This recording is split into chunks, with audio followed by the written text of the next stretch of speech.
dressed in their regalia. And of course, you have folks from the Joint Security, the Liberia Immigration Service, the Liberia National Police, and of course, with the Liberia National Police, and of course, folks from the uh, the armed forces. And of course, you have folks from the armed forces of Liberia, and of course, Liberians have gathered here as well in their numbers to celebrate this national event. We're going to bring you the highlights every step of the way, and I want to welcome you to this very colorful event. The President of the Republic of Liberia is expected to arrive here very shortly. And of course, you have the folks from the armed forces of Liberia there.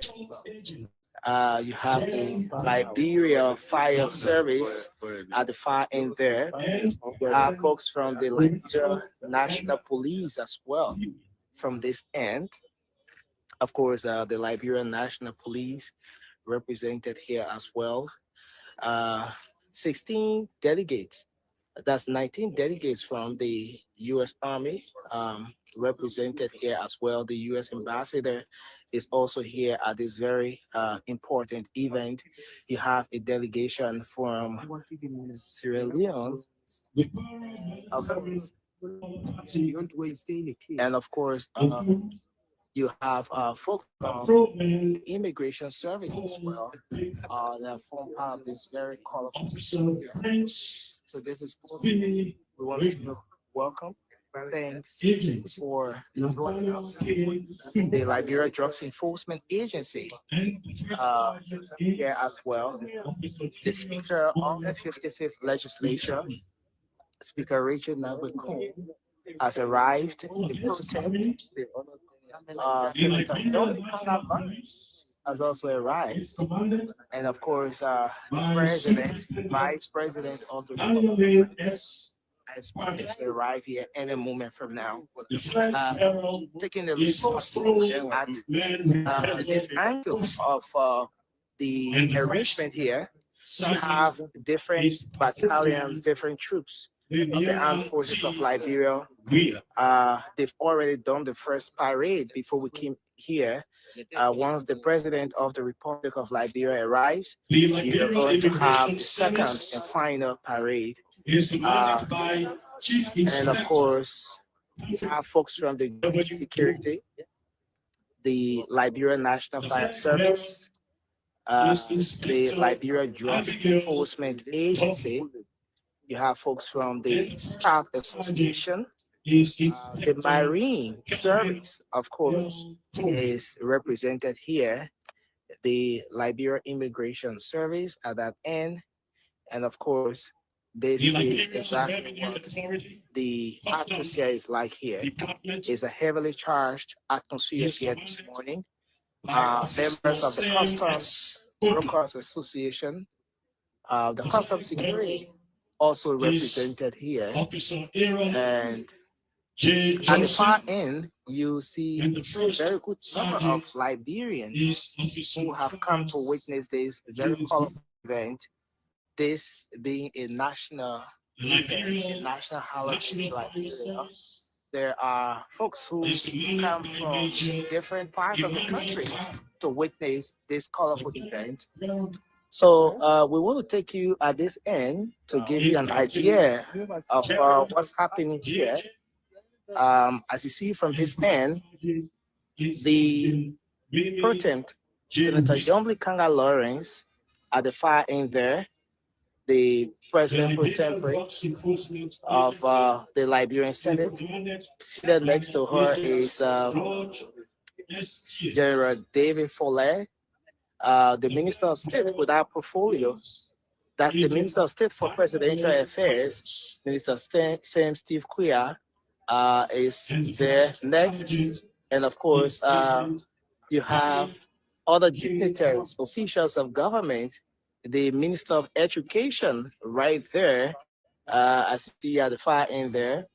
And of course, members of the 55th Legislature Also here this morning, the speaker, Honorable Richard Nagbe is seated at the far end there. Let's try to zoom in a little bit. Okay, so this one is being blocked from here. But the speaker, Honorable Richard Nagbe is seated at the far end there. You have Representative Priscilla Cooper of District 5, Montserrat County at the far end there. And other members of the legislature are expected to arrive here very soon. So this is the atmosphere here this morning, live at the Barclay Training Center here in Central Monrovia, where the official Armed Forces Day celebration is taking place. Former Minister Bernie Samakai just named the head of the Yellow Machine Board, seated right there, right behind the pro tem Senator Yomble Kanga Lawrence, and the U.S. ambassador is here as well. You have folks from a delegation from the U.S. Army represented here this morning. It's a very colorful event, bringing together members of the Joint Security and the international community, international partners, and other embassies near Monrovia, all coming together at this one venue to celebrate the armed forces of Liberia, the men and women in arms who have decided to serve their country. This is Spoon TV. I'm Nelson Colette. We are here this morning alongside Israel Jurassic Joe at the Barclay Training Center, bringing you all of the happiness here as Liberia celebrates the 69th Armed Forces Day. The President of the Republic of Liberia announce the arrival of the Honorable Minister of National Defense, Brigadier General Geraldine George, retired. Brigadier General Geraldine George is now making her way, as you see from that end. The Minister of National Defense of the Republic of Liberia. She's being escorted by folks, members of the armed forces of Liberia. And at this point, they are going to perform the regular rituals as they welcome the Minister of National Defense. She's now making her way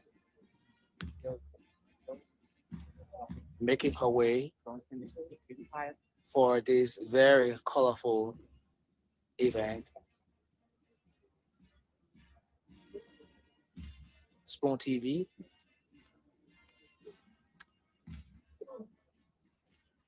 Right hand salute.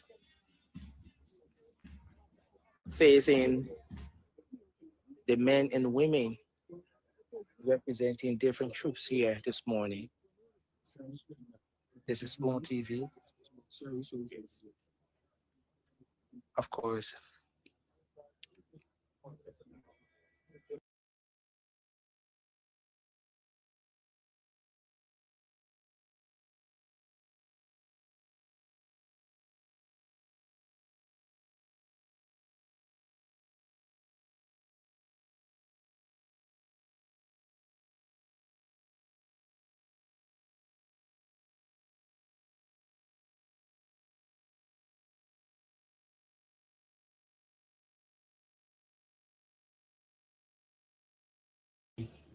All right, so Minister of Justice, the Liberia.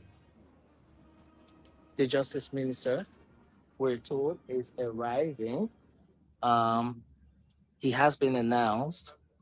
Let's see as to whether we capture that. Okay, so Grand Cape Mountain County Senator. Oh no, not the senator, but yes, you have the defense minister still moving to take a seat there, and the live band from the Armed Forces of Liberia in the background. Of course, this is what the situation is here this morning. It's a heavily charged security atmosphere here this morning. We're getting signals that any moment from now, the president of the Republic of Liberia will be arriving. Gerasi, good morning. You have been closely covering the executive, precisely the president. What do we have so far as the arrival of the president? Thank you, Nursing. Is managed by Welcome. Lieutenant Good morning, everyone. Diana Today is K. the Hay. Armed Forces Day celebration, and Just hold it. thank you, Nursing. Today is the Armed Forces Day celebration. So this morning, all dignitaries and ministers, well known officials will be here today. After the arrival of these officials, then the president will arrive. So as soon as the president enters, then automatically nobody is allowed to come in. That's the point here. So when the president enters, greeted by the chief of the armed forces of Liberia, and after then he will then be honored. Then he will inspect Correction. the troops, and after the troops, and then he will sit, and the program continues from there. So yes, the president is expected to inspect the troops as soon as he arrives. But what we gathered earlier is that once the president arrives, absolutely no one will be allowed to enter the premises of the Barclay Training Center this morning. The president is the last person to enter, so that's why the president is pushed way down to about 10 a.m. this morning. As soon as the president enters, automatically nobody's allowed to prevent official starts. Yeah. So yeah, folks, this is where we are this morning. Liberia is celebrating the 69th day, the 69th Armed Forces Day of Liberia, and it's a very colorful event here. Huge security presence, the sounds of the sirens in the background. There are indications that I know I own this thing. I'm I pleased think he will take his salute. to announce the arrival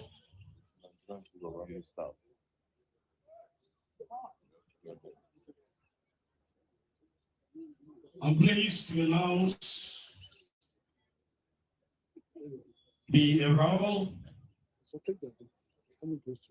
of Lieutenant General Waidi Shaib, Chief of Army Staff, Nigerian Army. well, the chief of army staff of the Nigerian Army has just arrived here at the Barclay Training Center as part of there he disembarks his vehicle. You know, He's Nursing, being escorted. Nigeria have been a strong partner when it comes to the military.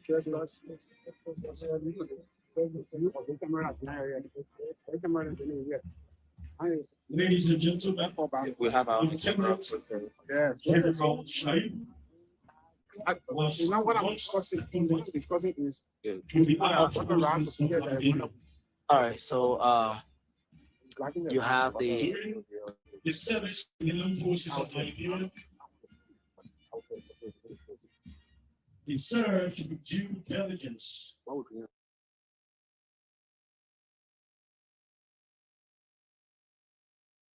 the Lieutenant General of of the Nigerian Army has been received by the Minister of National Lieutenant Defense General of the Republic of Shaib is Liberia. not mentioned. Lieutenant General Shahid has now been escorted by the former president, yeah, Ellen Johnson Sirleaf, the former president.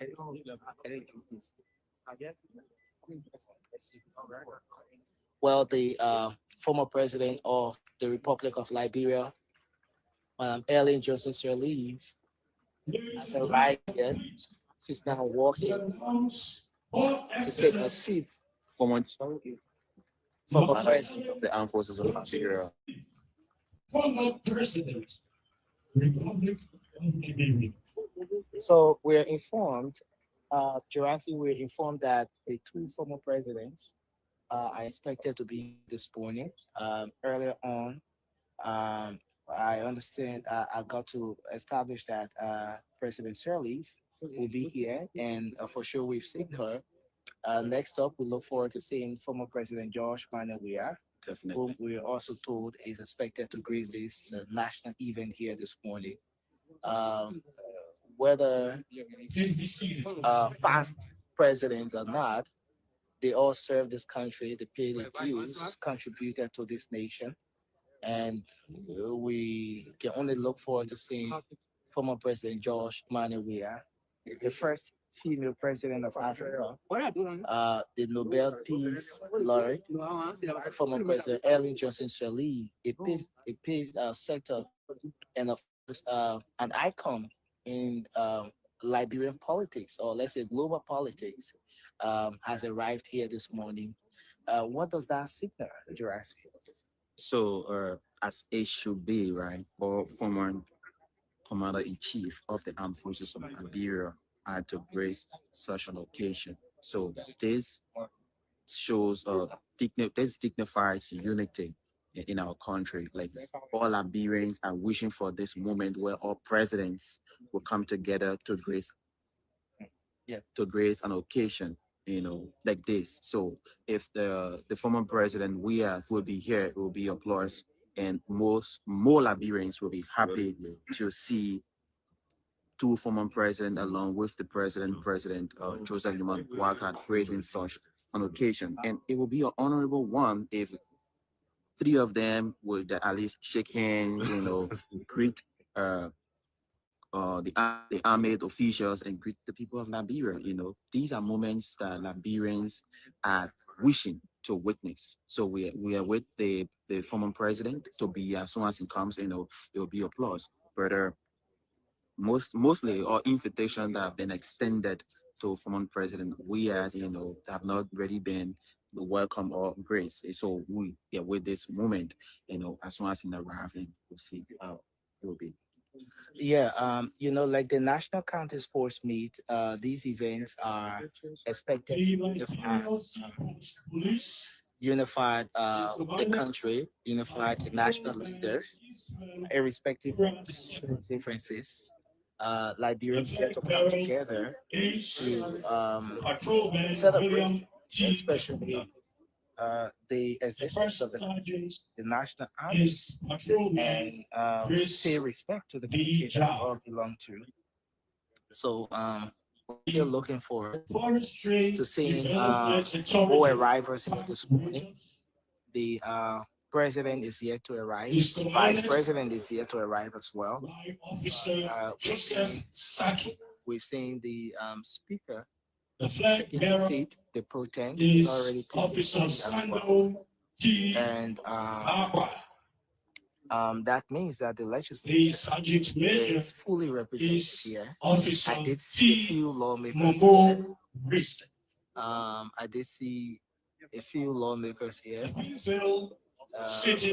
from both the legislature and from both the Senate, rather. So we can now look forward to what happens in the next couple of minutes, like an hour from now. So this is what it is here at the Barclay Training Center this morning. Spontaneous. We are coming to you live from the 69th celebration here at the Barclay Training Center in Monrovia. Moment that is expected to we're seeing former President Ellen Johnson walking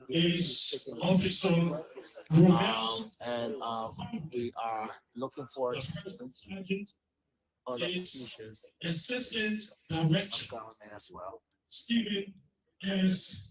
Gombe. At the far end, you have a very And good the number of Liberian Liberian citizens who have come here to witness this event too. is commanded Um, by Scout Master Abraham Howard. so there's still more The arrivals flag on bearer here. At the is far end there, you have a Alex very good number of Mulder. citizens, sorry, The first sergeant have gathered here is Christopher to witness this J. event, Blamu. and you have Liberians killed even at the very entrance of the Barclay Training Center this morning.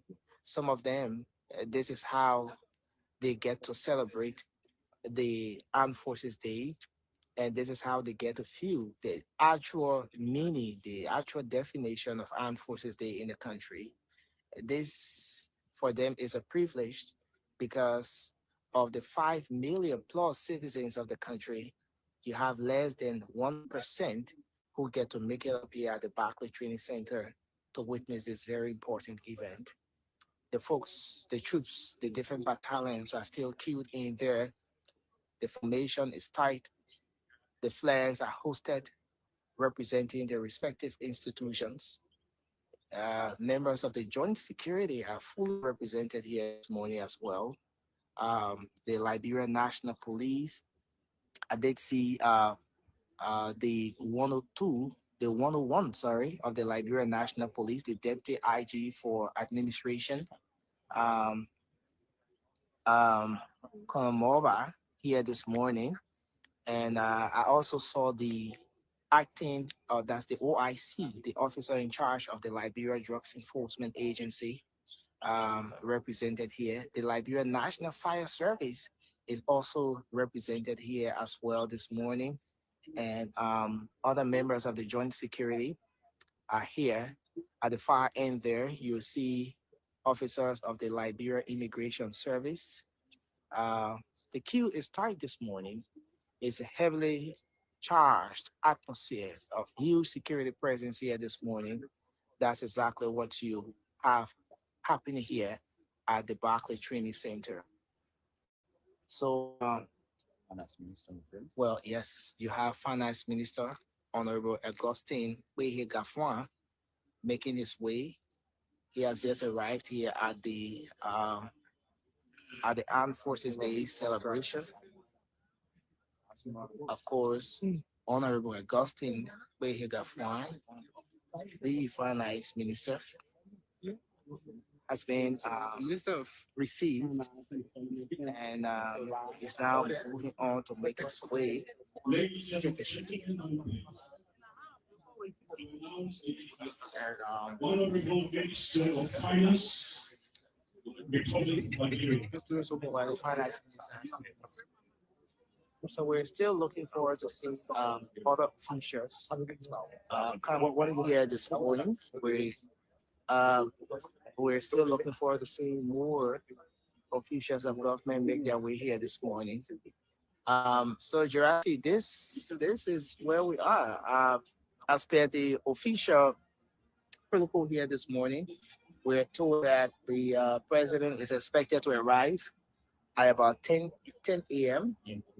and that will mark the official start of the 69th Armed Forces Day of Liberia celebration here. But the sirens in the background could just be a sign that either the president or the vice president could just arrive at any point. We're yet to see the Chief Justice. So let me just read out the protocol for Okay. today. So arrival of the media 6:30 to 7:40 a.m. And then the arrival of guests and the public will be 7:40 to 7:45. And we have seen that. The arrival of the Deputy Chief of Staff. The Deputy Chief of Staff is already here, 7:45 to 7:50 a.m. The arrival of the parade military heads, 7:50 to 7:55 a.m. We have the arrival of the Chief of Staff, 7:55 to 8 a.m. We have the arrival of the Doyen and members of the diplomatic corps on 8 to 5 minutes to 8. We have the arrival of the deans and members of the cabinet, 8:10 to 8:04. We have the arrival of the honorable members of the House of Representatives Yeah. from 8:12 to 8:14 a.m. And then we have the arrival of the President pro tempore and members of the Liberian Ladies and Senate gentlemen, I'm pleased from to announce 8:14 to the 8:17. Honorable Minister Have of the State arrival of the honor, the Chief Justice Republic and of Associate Justices of the Supreme Court of Liberia. They start from 8:17 to 8:19. We have the arrival of the Honorable Speaker of the House of Representatives from 8:19 to 8:25 a.m. We have the arrival of the former presidents of the Republic of Liberia from 8:25 to 8:30. We just uh received the former president Eddie here.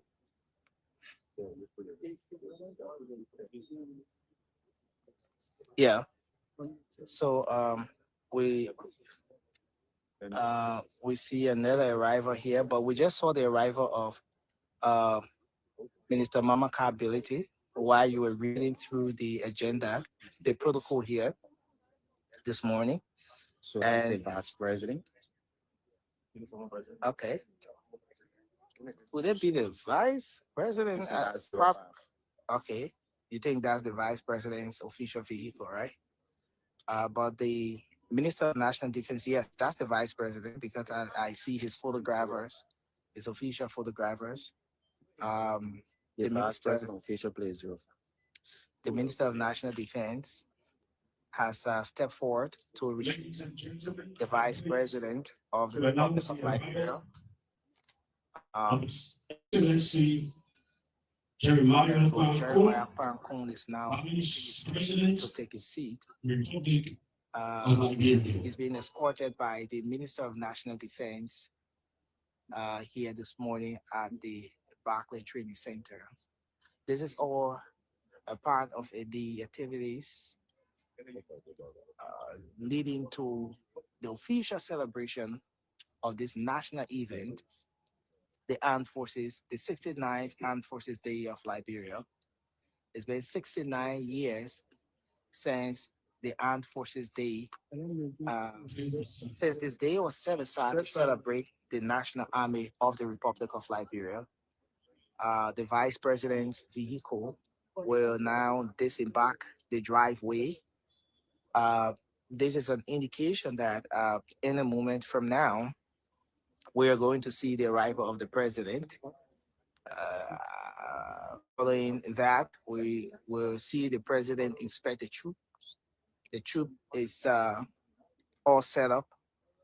The formation is in tight, different battalions, different units representing the full joint security here this morning at the Barclay Training Center. Folks from across the Liberia Immigration Service and other institutions are here this morning. So Narcy, let's talk about the protocol here. See how arranged this event looks here this morning. You want to see the vehicle that the ex-president or officials are riding will only be allowed in. So other escorts will stay behind. Okay. So that's how it works here. So even if the president comes, the president vehicle, only the president vehicle will be allowed to come closer, and then he will step out and go to his thing. So that's how it is. So no additional escorts is allowed to pass through there. You're in the camera. Spoon TV has captured you already. Yeah, so that's not allowed to be there. All right, so yeah, that's just for fun. But this is a very colorful event here this morning, guys. It's not allowed to be there. And we're getting indications that the president will be arriving in a moment from now. And this is a colorful event. Jurassic, just watching from a distance there, you see the different flags are being posted. The flag of Liberia, and I'm yet to identify the other flags there. But it's very colorful. Maybe somebody could help me out. The AFL flag, is it the one in the middle? Okay, so these are all. Okay, so okay, all Yeah, right. Place next to the Next there you have the flag of the armed forces of Liberia. This and is the a other one is this the joint security. yeah, joint security. So it's a very colorful event, a day when we get to appreciate and celebrate our men and women in arms. And we are looking forward now to seeing the president arrive here. We're also looking forward to seeing other officials. But so far, we've seen bulk of the officials arrive already at Jurassic. You saw the speaker. The speaker is already seated. The pro temp is seated as well. The vice president of the Republic of Liberia has taken his seat too. And then ministers, directors, heads of the joint security have already taken their seats too. And so yes, so far we're looking forward now to seeing the arrival of the president. Um, with the time at 8:43. yeah, that's 17 minutes up to 8 o'clock at night. That's 17 minutes up to 9 o'clock this morning. And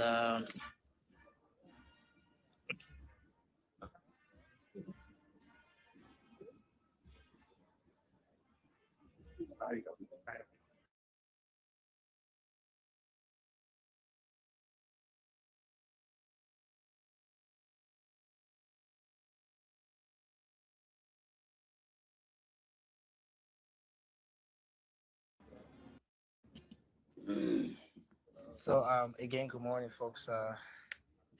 We are doing our best to make some adjustments here. So we have this um, program coming to you. So you still have arrivals going on. There's still a lot of arrivals. Some officials of government still arriving here.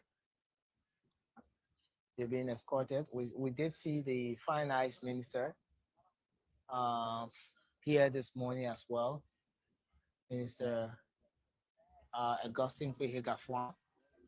Um, Minister Mamaka Ability she arrived as well. She was being escorted. And there are other officials still making their way here this morning at the Barclay Training Center. So this is Phone TV. We're here this morning live at the Barclay Training Center and making sure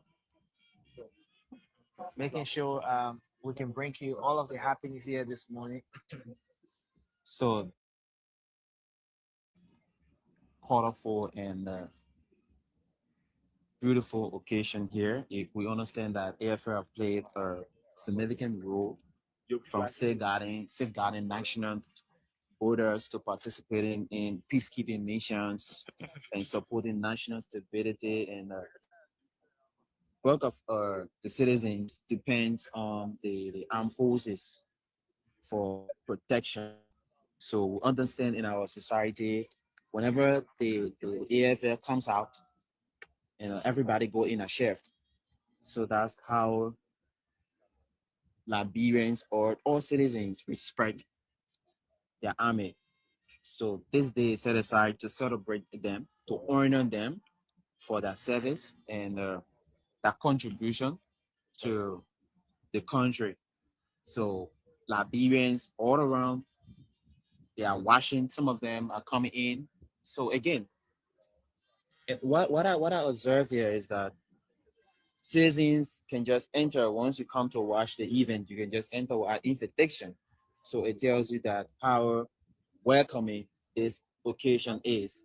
Anybody for that matter without official invitation, you can come in to watch the ceremony. So it's a beautiful moment here, as you can see.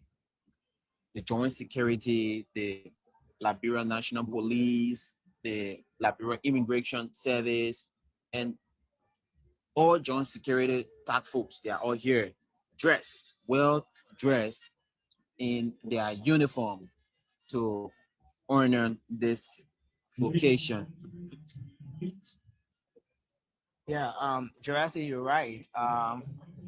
This this event being a national one, there are some Liberians who have not seen the official Armed Forces Day celebration. Aside from it just being a national holiday, there are so many Liberians who have not seen an official Armed Forces Day celebration.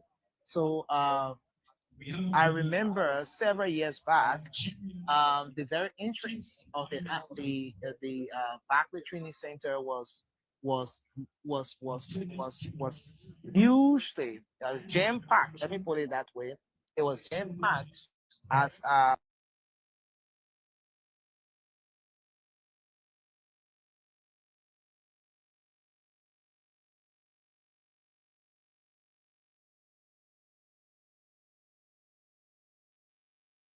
forced you to count on, right? Absolutely, you did. Because because we can be waiting for you to come on the screen, but you Oh, can't you come can on the be screen. waiting for me? Oh, Yeah. see, we can be waiting on each other. No, the thing is when you're not on the screen, it make it Yeah, hard. people can It think make it that. hard for people to join. Yeah, the thing. Yeah, I got it. it make it hard for people to Hey, join it too. everyone. Welcome, welcome, welcome, welcome. Welcome to the late night exchange. Please share the show. Please. Do us a favor, share, and come back and let's talk Liberia. Today, Armed Forces Day, right? In Liberia. Oh, should I say yesterday? Is it day in Liberia now, Morris? Yeah, but we're speaking for us that here in America. So Oh yeah, today first. yeah, so we're still in Wednesday. Yeah, I you're mean, right. whichever way you say it, it's still right though, because it was yesterday in Liberia and it's still right. Yeah, It still is Wednesday here. right.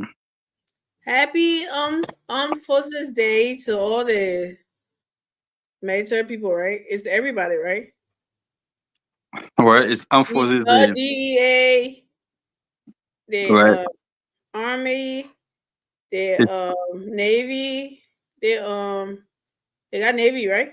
yeah, but it's specifically for the armed forces, for the Liberian Armed Forces Day. The program, the celebration is actually for the army people, the soldier people. Why? Yeah, but in the celebration, they can include the other security apparatus like the DEA, the immigration, yeah, the fire service. But it's actually Armed Forces Day, the Armed Forces of Liberia, AFL Day. So yeah. It's confusing. I think that How? AFL is supposed to be the entire force, like everybody, right? And then they should have the Liberia Army, and then Yeah. the LDA, who else? Navy. Who else? They got Coast Guard. Yeah, but they all All fall. of this was to fall on an AFL. But the AFL got Coast Guard, the Navy, they're all in the AFL. And then the army just be the army, and then they be the armed forces of Liberia. You know, like here we have the United States military, right? Right. And then in the military we have the army, we have the navy, we have the Marines, we have But the at the, Coast Guard. but at the same time, Liberia, in the No, army, you got the Coast Guard, you got the Navy. so they're supposed to have the AFL is supposed to be everybody. Armed forces of Liberia. Then you got the different branches of the armed forces. But they just make the AFL, the army alone, as if that's the only something they got there. But the Coast Guard, the Army has a branch, has a Coast Guard branch. She had the Army Guard, the Navy, the Mhm. Army. They got different battalion. They got a Coast Guard. They got a different battalion. They all fall within the Army, within the AFL. But when it comes to other security apparatus now, where joint security, where the immigration from part of A, the DEA, the fire service, you know, yeah. No. But good to see you. You're always shining. I don't know. Like Yeah, new money. They got new yeah, money in Ghana.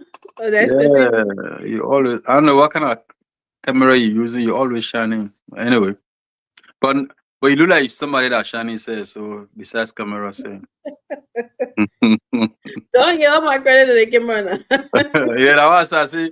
You look like you somebody that really shining. Besides camera, so Oh Lord. Right. yeah.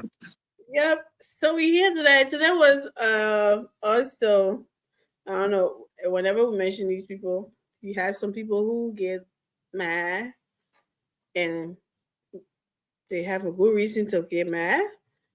And then some people get happy. Like we say in Liberia, everybody has their own,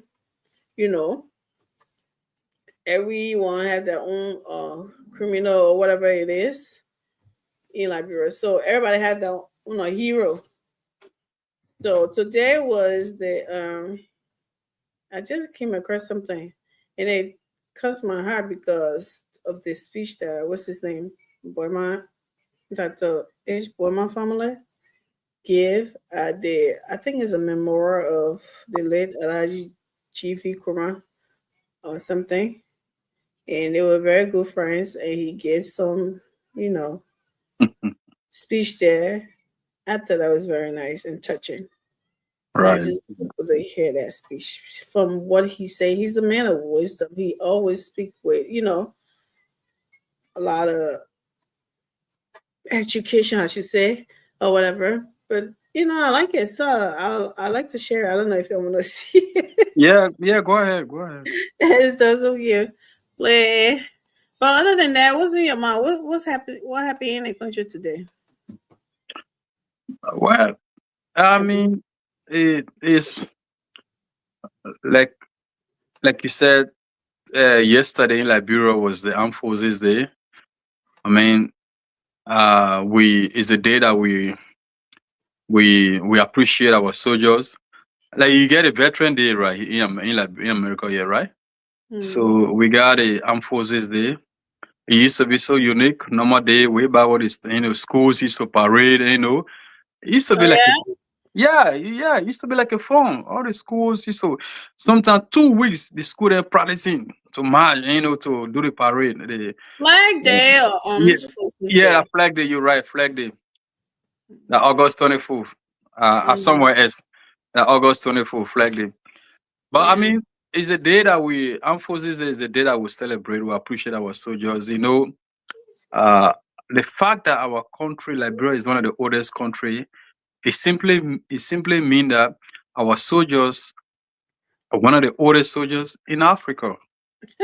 Oh yeah, that for sure. Your army.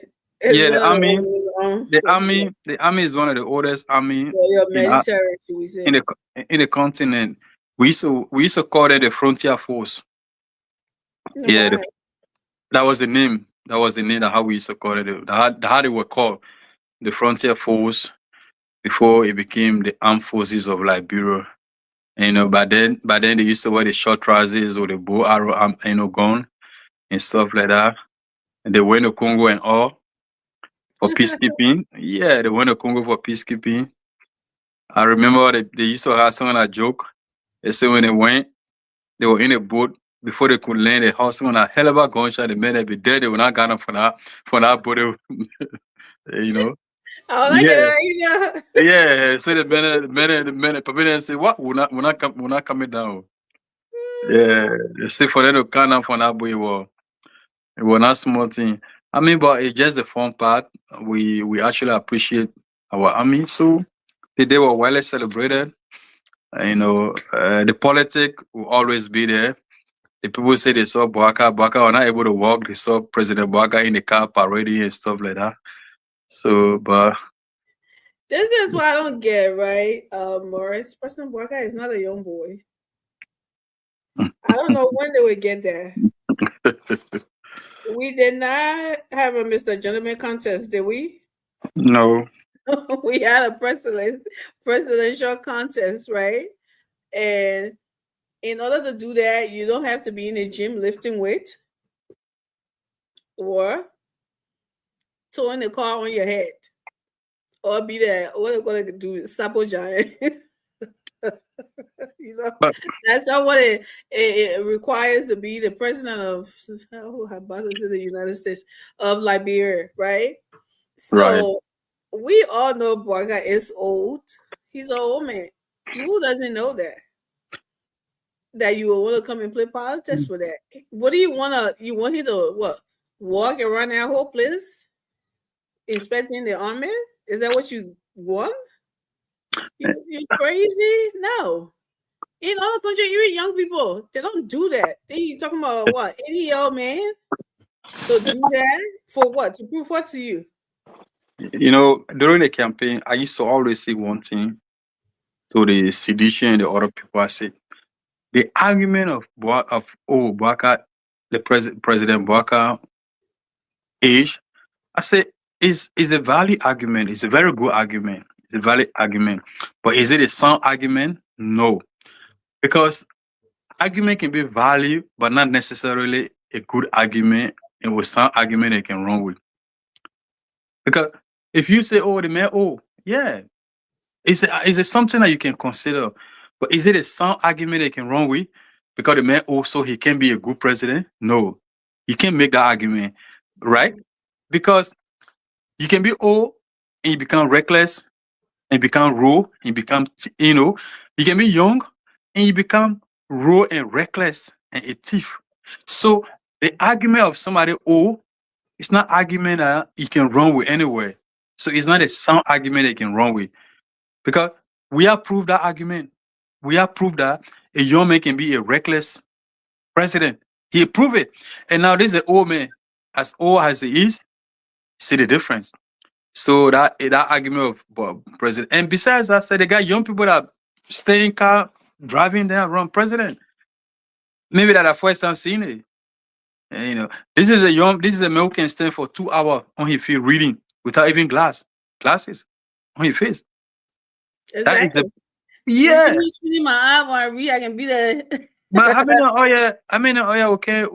We not get our glasses, we can't even sit down behind stereo, we can't even drive. 80-year-old man. I know, right? 80-year-old man can stay for 2 hours reading without glasses. Then you sit down somewhere, the man old. Yeah. Yeah. What's up, dude? Why you can be like, That is a face you make when people take a defeat from a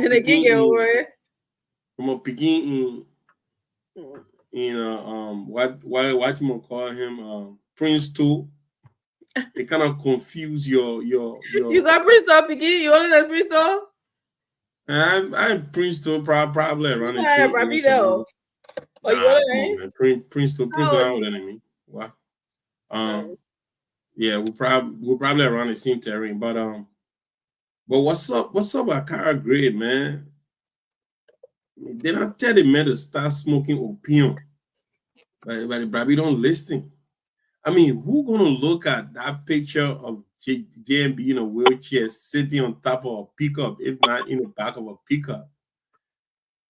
You know what I'm saying? The image don't even look like, or maybe AR, the evolution of AI have not crossed in front of Akara Gray, or maybe to know how to do it. I mean, it's ridiculous. It's just pathetic, man. That he will not be able to figure that out. Come on, man. You know what I mean? But walking with his hands in his pocket, bluffing, going in, you go put. But again, so today, Mario was talking about Armed Forces Day. Yeah, today something also happened in the country. There was this memorial remembrance program held I'll talk for about that too.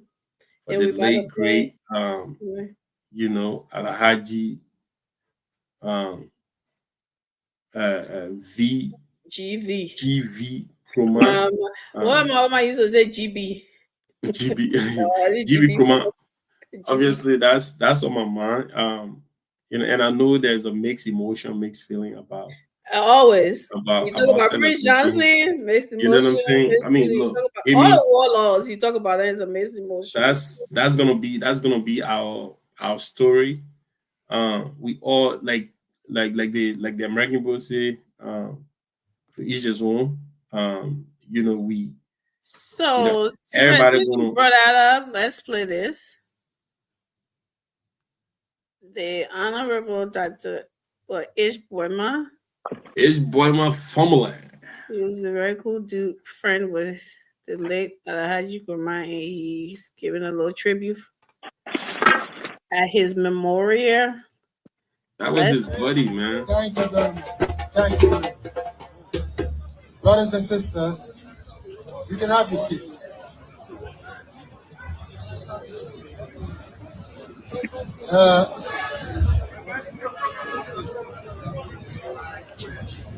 I'm not going to I don't understand why these guys doing politics today. I've retired from political life. Yes.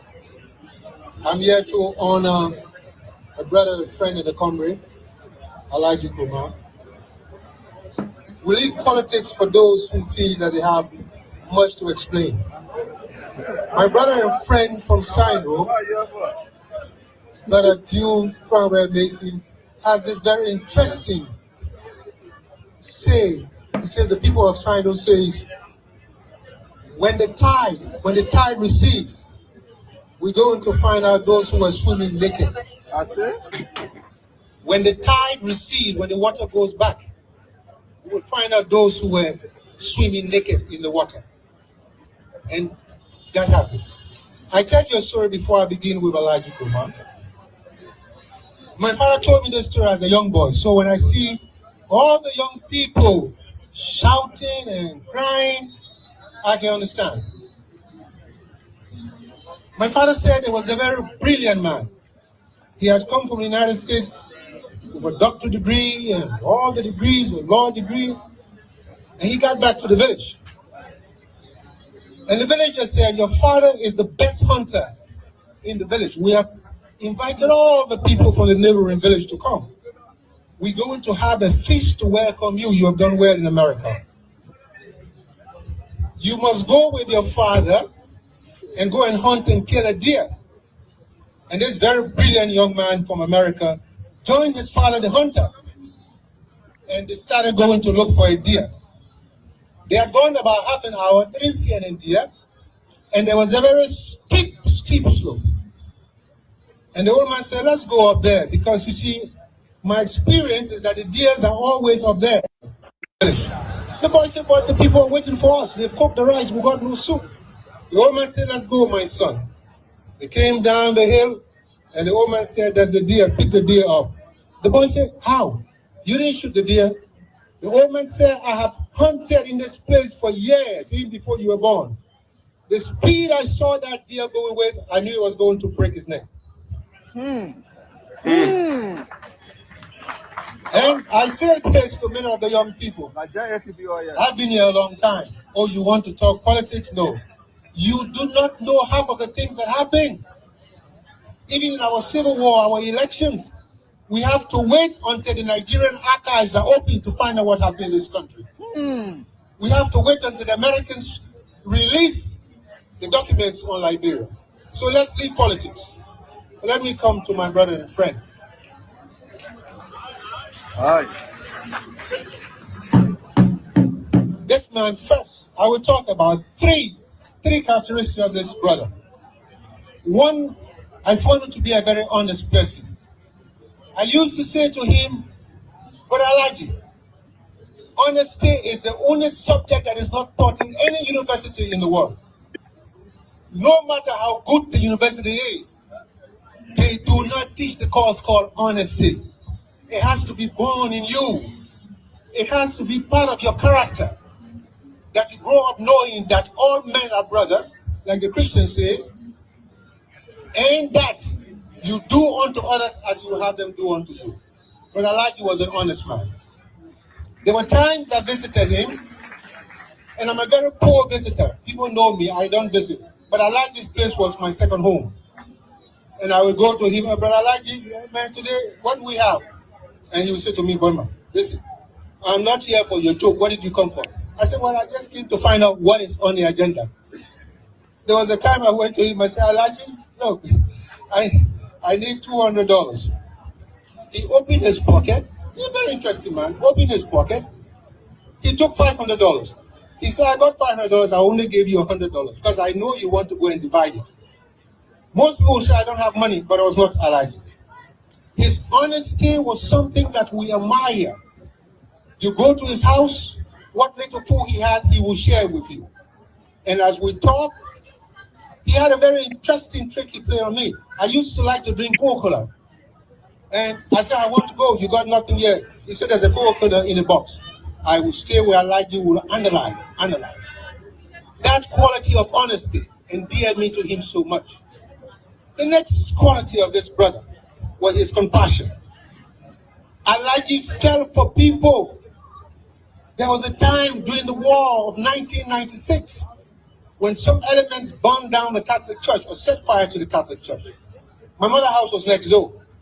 And his people intercepted a communication. Oh, we have identified Fambula. Tonight we will hit him hard. Alhaji called me. Boyman, get up from that place. I said, I'm going nowhere. He said to me, God does not come down to say to you, get up. He said to Brother A.B. Krumah, do not leave Boyman there. Take him out. I know him. It was A.B. who took me out that night with my mother. And this brother was always concerned. Boyman, what are you doing in town? I said, Alhaji, I'm staying here because I want to observe things. No, he said to me, you cannot stay around here. You're not a fighter. That stuff about him, always caring for other people, always trying to see that your life meant so much to him. That in the end means to Alhaji. The third characteristic of this brother was the way he handled victory and defeat. This brother was a gentleman, he was made with so much decency that Alhaji accepted victory and defeat almost with the same spirit. Alhaji, I hear you lost the senatorial election. Here, the people rejected us. Alhaji, I heard you achieved this, you go on the Council of State. That's what they say. Now, the greatness of a man comes, I want you to listen, it comes from the attitude of the man in defeat and in victory. Some people in victory are just arrogant. They're ambitious. They want everybody to know that they have won, they have tried. Not Alhaji.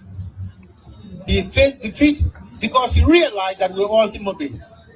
There were times you fall, and there were times you rise. And so that was Alhaji. Even when people disappointed Alhaji, and many people disappointed his brother. Many people. In Nigeria, he was promised by the late leader of Nigeria, we will help you. No, this person disappointed Alhaji. And I met Alhaji. He said, Boyman, this man lied to me. I said, Alhaji, he didn't lie to you. There are forces at work that you don't understand and I don't understand. Leave him. What has happened has happened. He said, I know that.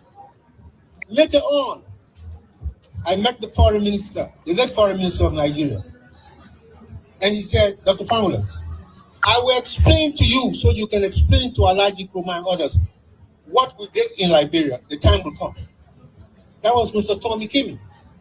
I said to Alhaji, we are facing forces that we do not understand. And I want you to know, as my brother, whatever I find out, I will let you know. So, Monrovia erupted in 1996, the April crisis. Alhaji sent for me. What do you intend to do? There's fighting all over Monrovia. I said, I'm going to stay here. He said, you will not stay here. Yeah. This man wants to be a hero. take him tomorrow and put him on the boat, the MV Ramsey going to Guinea. Let him go and be a hero on the boat. And Colonel Vati said, he feeds for you. I said, I know that. And that is why I'm biased when it comes to Alhaji Nkrumah. And I tell you why I'm biased. We are related. Most people don't know this. His only sister by his mother is my first cousin, the daughter of my uncle Johnny, who was killed by some forces in Cape Town. So we are brothers. We criticize each other. And when I was leaving, I went to him. I said, Alhaji, I'm leaving. He said, why? I said, I will explain to you one day. Unlike you, I'm angry. I'm very angry. That great patriots have suffered for this land. They have shed the blood for this land. And for a political class to take our power and throw it like a dirty rag to anybody, it hurts me. It hurts me. Alhaji said, well, that's the will of Allah. I said, I'm going. I won't call the name. There's a young brother I met. I said, this is terrible. He said, but sometime in life, you have to allow the people to see that the emperor has no clothes. I said, my brother, you're an educated man. You're well learned. You and others of your caliber will see that the emperor has no clothes. The masses of the people will think that's the new fashion. I said, we must be careful here. We must be careful. And so, this history will be written. And it will justify certain action taken by certain people on the spur of the movement because they had to. There was no alternative. There was no alternative. Now, an intellectual does not pick a gun because he fancies violence. He does not. Circumstances. And this brother was an intellectual. He lectured me at times and I'll be saying to him, I thought you were a lawyer and a journalist. And he'd be talking political philosophy.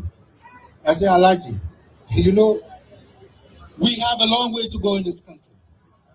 We have to discuss with the political class that everybody deserves a place in this country. You are doing it, others don't understand it. But your mission is to make sure that your people understand that the road ahead is long. There are some very backward and conservative people in this society. Extremely backward. Extremely backward. There was a lady I knew, good friend of my mother. She never called me. I told Alhaji this story. She never called me Boyma. She called me Henry. I said, Madam, I don't like that name. She said, but it's your father's name. I said, no. I know my father's name. I don't like Henry. So each time this old lady called me Henry, I refused to answer. So she asked my mother. My mother said, he goes by the name of Boyman. I said, Alhaji, you are called Alhaji G.V. Nkrumah. I'm Boyman Fambule. I don't go by no name borrowed from some other culture. I don't go for any name taken from any white man. I use the name of my forefather. So, you and I, we are fighting the same battle. The difference is you are a gentleman, forced by circumstances into struggle. I have thought through the process. I know who I am. I have no inferiority complex. I'm Boyman Fambule. My father is inferiority complex. He grew up as a Muslim, and I respect all the religions of this country.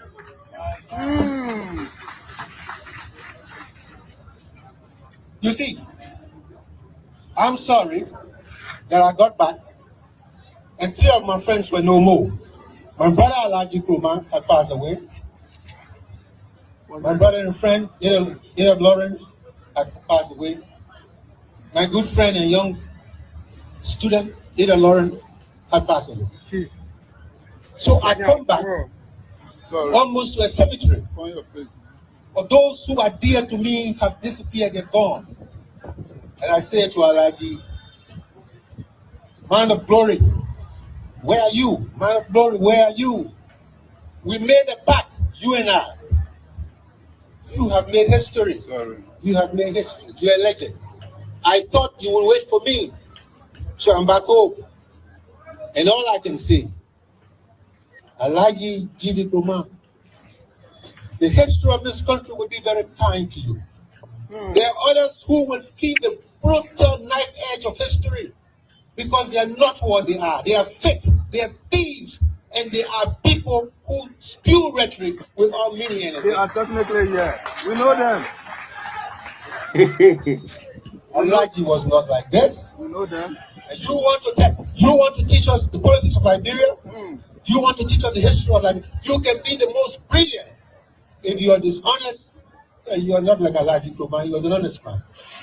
If you are heartless and cynical rogue, you're not like Alaji Nkrumah. He was a compassionate man. If you're somebody who sees defeat as so bitter, as so terrible that you must wreak havoc on the society, you cannot be like Alaji Nkrumah. The book people say stoic, he embraced victory and defeat. And like the book people in England says, this man was such a noble character. The elements were so mixed in him, that nature would stand to all the world and say, Alaji Nkrumah, this was a man. I cannot talk for long. I just want to say thank you to everybody on the high table, all the political people. Good luck. All the political people, good luck. Tell them. Even the young people, do something. Awadu! Hear that thing. So there you have it. Making me a good speech, yeah, Amanda. But anyways, that was a nice little, tribute to his friend. And it was a little, like you said, to where, there's mixed feelings whenever you talk about these warlords and stuff. But some of them had their own,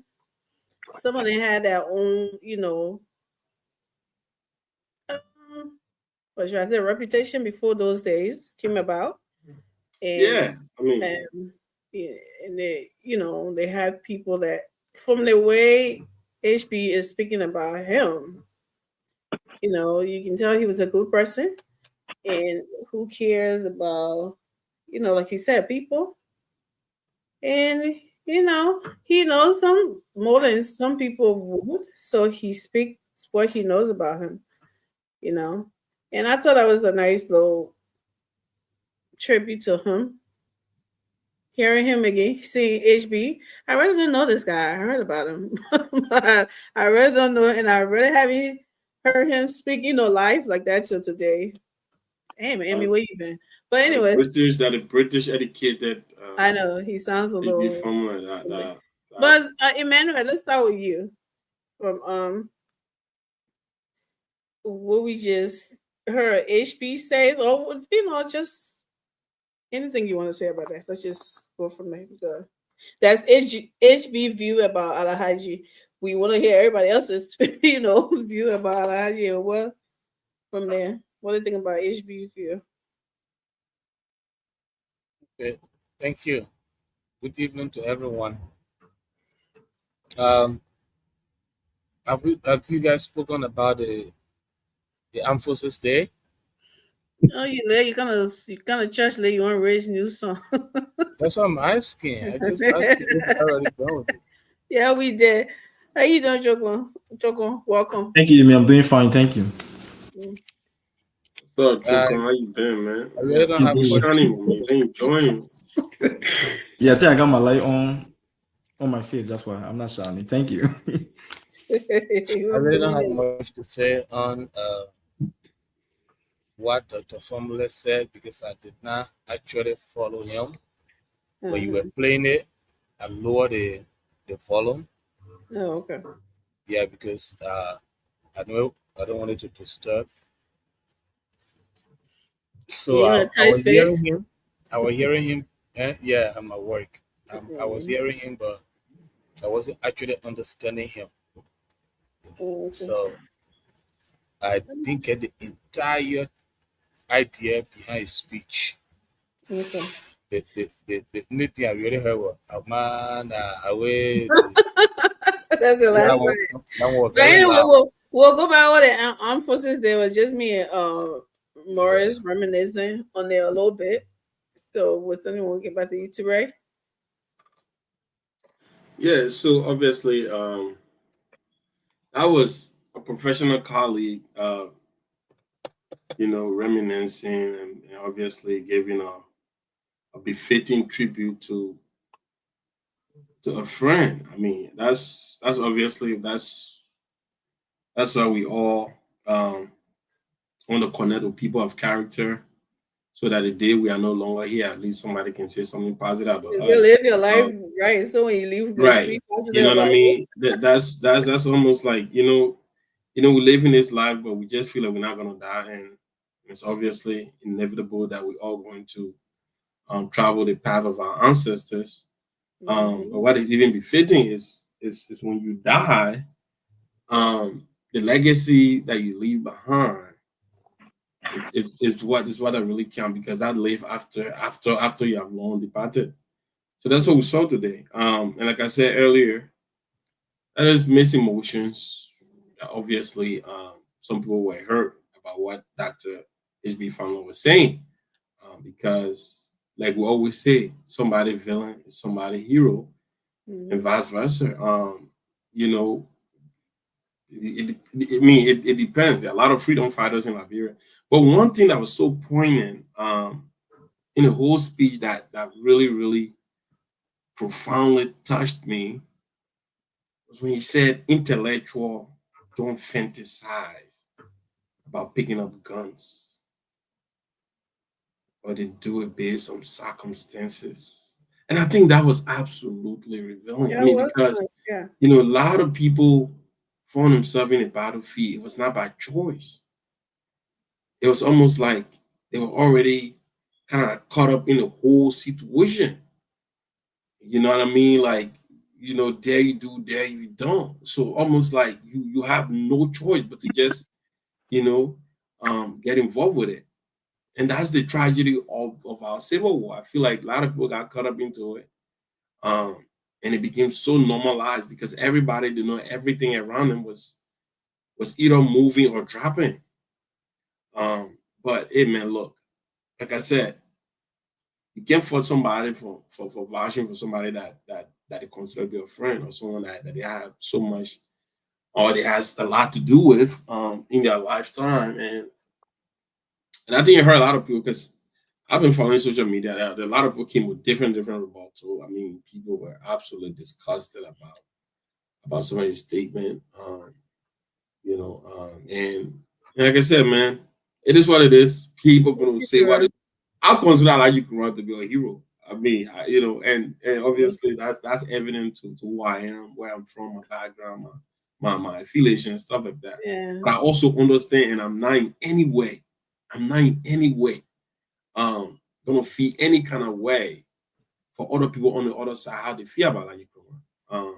Likewise, Spring Johnson, Red Roosevelt Johnson, Charles Taylor, all of these guys, they were all heroes to segment of our population. So it is what it is. Bygone be bygone. Let's reconcile. Let's move like forward. And hopefully, we pray that we never ever visit those dark days of our that actually claim some of our future. To be quite honest. Absolutely. You see, I like your take on that. Your attitude about it, about you, why you think he's your hero. You also acknowledge that other people had, that misview about him, and you know why. You see why, and that's how every one of us supposed to be, like, because on the other side, when you talk about people like Brent Johnson, and like, here's one of the hero people that who consider a hero, they want to shoot you in the throat. How dare you speak bad about it? Like, are you serious? Are you out of your mind? But anyways, that's the attitude that we all need to have. But Morris, go ahead. Yeah, I will first start with the late Professor Krumah, and I will also make few points on He's a professor, right? Right, Dr. Famula. He was a journalist. Dr. What was Famula. the profession? He was a journalist. He was what? Professor Krumah started way back as a LBS journalist. Started with LBS. For now, he was Baru. He was a huge supporter of Baru. I think he also became LBS director on actually president of Baru, actually. Yeah, president of Baru, because he was a huge fan of Baru. He was LBS director under Doe. He was very close to Doe too. And, yeah, he came a long way. But look, yeah, look, when our war started in 1990, the war started with one warring faction. For whatever reason, the war started like it was a revenge, like targeting certain group of people. And, and look, nobody will sit down for you to just come, just get rid of them, wipe them off. It will not happen. So, group of people decide to revenge the Crown people and the Mandingo people put together, and they decide because it's evidently clear that when the NPFA came, they started hunting for them, for the particular people, they started looking for them. They could defend. There's nothing they could do but to defend themselves. And it happened at the end of the day. One warring faction before the war could end, we have 13 warring factions.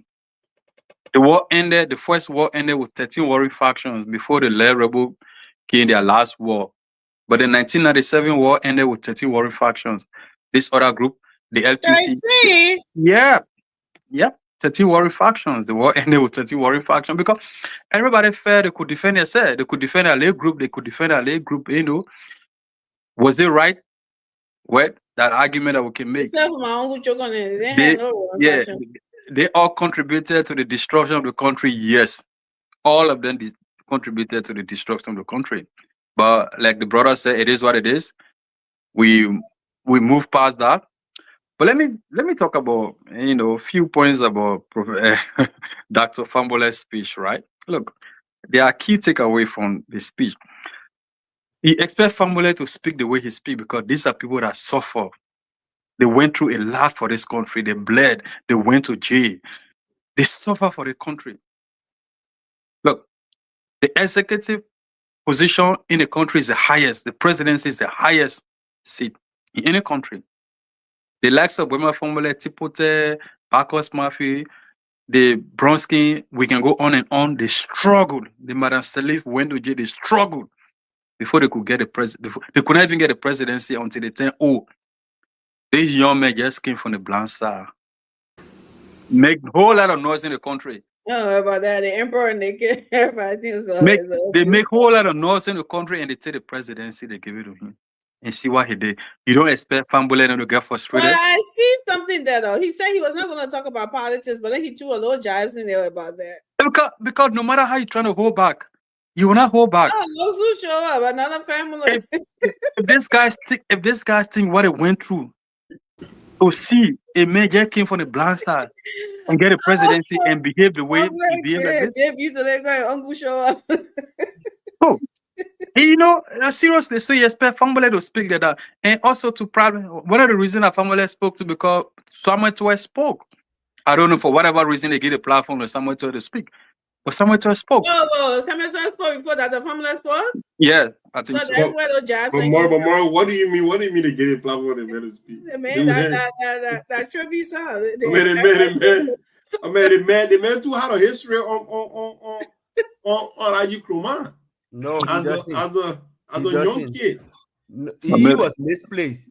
Let me say Finish, Morris. Finish. Yeah. I had a whole full editorial page. All right, discuss Samuel Toy on. We'll talk about Morris finish. Yeah, when you finish, you discuss.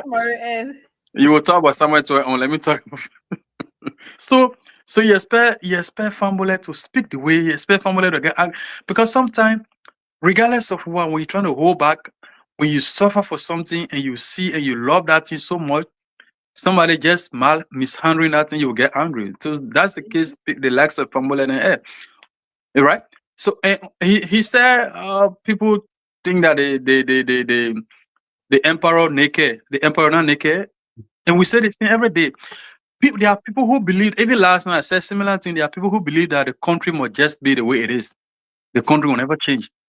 We normalize everything. We think that people still is okay, or that the men for nasty, and other people nasty. Other than that, the likes of Samuel Toy will not be passing around. The likes of Joe Weir will not be passing around to talk about they still want to come back. You understand? So Fambole is saying that regardless of we have back off from politics, but looking at it, looking at the country and the passion we got for the country, we will come back and speak to our people that this thing that happened, the tragedy that happened, he didn't end the speech. This tragedy that happened in the country, he must never. We can end it if you want to. He said he must never again happen in that country. The thing that happened, the mistake, that accident that occurred in that country, it must never again happen. So I mean, just the point Family coming from, you know. Yeah, welcome back around. But by the way, my dad name is Henry, so HB. But I think that's what H come from. That dude name is Henry. You talk about his house being called Henry. The family told the truth. What's that? What does that H mean? That's his name, yeah. The man's name is Boyman. Well, then why the guy Ish? His name is Boyman. I got it. But when the man says that he should be called a certain name, that name is what we should call him. His I'm name not is Boyman. disputing that fact, right? But why do you have Ish Boyman? Because that was the name his father got because he came to the United States to get education. Then he's supposed to drop it. He spell me like if you got Ish to it, but you just well, want to pronounce the well, Ish. That's then it. we go back to Tipo 10 and we tell them to go back to the name that they used to go to school. Well, let you go come in. You know, Amy, it's so disappointing. I listened to someone say that if we had a wholesome society, people like Ambassador Weah wouldn't be around. I think that person is reading our history wrongly. And I'm not too sure we are entertaining any kind of lunatic thought on this show. People should present their thought that will be well researched. And people talking about Dr. Famule and Alhaji Kromah, and I'm just looking around in my apartment. I'm looking around for that injured because I'm not seeing an injured being. I'm seeing two rebels. I'm talking about people who sent our kids outside of Liberia to get military training, came back to Liberia and they got killed. Where are the injuries? Why should I applaud Alhaji Kromah, Yulimo K? This guy killed a lot of people in Liberia. They contributed significantly to the destruction of our country. And people talking about HB is frustrated because he's not provided opportunity to provide leadership. This guy was in his early 20s. He served as education minister. Look back at our education system. Which transformative thought or innovative project that he brought to book that shifted our education sector? Zero. This guy served as security advisor under Madam Salif. It was that time that they killed people in the CDC compound. Probably those were the security ideas he was providing to the government. HB, regardless of how entertaining he might sound, but this guy is more theoretical than practical. Put away all of the beautiful speeches using his Freetown accent. Which practical stuff you are doing for Liberia? No, 1 second, just a second. What can you point to in Liberia in modern age, in our generation, that you can say HB is a Liberian politician, he have done X, Y, and Z? The Liberian people, they are not stupid, they are not narrow-minded. Everybody presented their ideas. HB was rejected. Why? Because HB have been given the opportunity to serve the Liberian people, and he have continuously disappointed our people. Continuously. In all of the positions that he has served. What can you point to? He worked at the Foreign Ministry, he works at the Ministry of Education, he worked at the Executive Marshal Madam Salif. Nothing he contributed. So, I'm not saying that the CDC government was a perfect government. And Liberia have never had a perfect government. But in modern political history, the CDC contributed significantly to where the state is as compared to all of those few guys that you guys are holding. And I'm not going to sit down here, whether people want to bring about tribe, they want to bring about whatever issue, but we never call Alhaji Kromah a hero. Alhaji Kromah was a rebel. He killed a lot of people in Liberia. He trained our young people to kill people. You call him professor? Why he couldn't teach our kids to become journalists or to be innovative? But he sent them to go get military training. And those kids came back to Liberia and destroyed our country. Why should we celebrate Alhaji Kromah? Why should we support HB? I rather pray that Liberia should reach at the point where people like Alhaji Kromah and HB will be brought to book so that they can account for their stewardship. They damage our country. They damage our young people. And trust me, I will never, regardless of who I'm sitting in front of, whether you want to say you Pele, Gio, or Mandingo, for me, I don't care about tribe. But Alhaji Kromah was a big rebel. and I'm not going to support him. I'm not going to applaud him, and I'm not going to give him any accolade because I think the negatives of past, the positive that he have contributed to Liberia. I can stop him for now. Thank you. So I think this is not about giving Haji Kumar a tribute. It was something and his, what happened at his memorial. Like we already said, and Therese said earlier, that's his hero. He ain't your hero. We get that, right? Boris Johnson is other people's hero. He ain't our hero. We get that, right? So that's, it's not about we saying, oh, everybody, none of them are my heroes. Joe, we had some people here. Liberia history. We have to tell it, right? Let Pamela come in first. You go ahead, Pamela. Zizi, you had your hand up for long. What you want to say? Go ahead. Let me give you that few chances before I descend. Thank God. The lights is off. Yeah. The lights, they are not off. It's just like that. Mm-mm. If I drill, then you see me clear. So I'm my bike is turned to the light. That's why. Okay. Yeah. So we are on the radio. We are on the air. People listening to us. And every time people talk about communication, they say it's intended to entertain and to teach. It's for education and entertainment. Mm. There are two things I want people to understand. There's warlord and there's rebel. To be a rebel, it means you took arm against a constituted government. But when you take arm to lead a warring faction because you are under attack, not because you're not attack of government, but you take arm because you want to protect yourself, you are a warlord. Okay. Alhaji Nkrumah was a warlord, he was not a rebel. Okay, he did not fight against any kind of constituted government. Alhaji Nkrumah took arm because he felt the Madigo were under attack and he wanted to protect the Madigo community.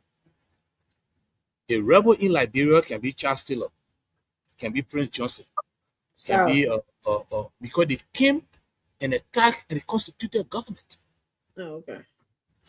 George Bush was not a rebel. He was a What warlord. was he then?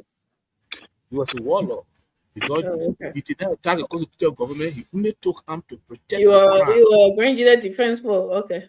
Right. Oh, the defense force there we got it. Oh no, Mark Gibby, Grand Bassa, don't have defense force. But go ahead. Hold on, the point I'm saying, they may all do the same thing, which is to kill, but in different ways. So there's a rebel and there's a warlord. So I want us to understand that because if you say Alhaji Nkrumah was a rebel, which government did he attack? You're wrong. Thank you. Alhaji Nkrumah did not attack any kind of constituted government.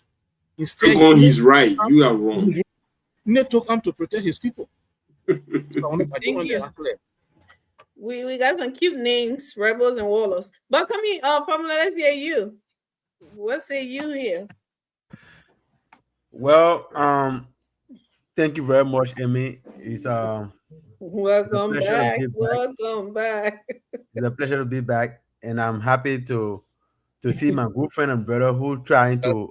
But Fambule, where you come from with that one again, man? You can't do what? What you doing with this tune? You were not there.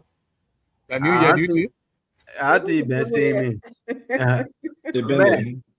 Let me finish with what I want to say. But I'm happy that I'm on a platform with my good friend and brother, Chokon, who now trying to mirror his morphology to his mentor and leader, and the ex-soccer star George Weah, because that's the new thing.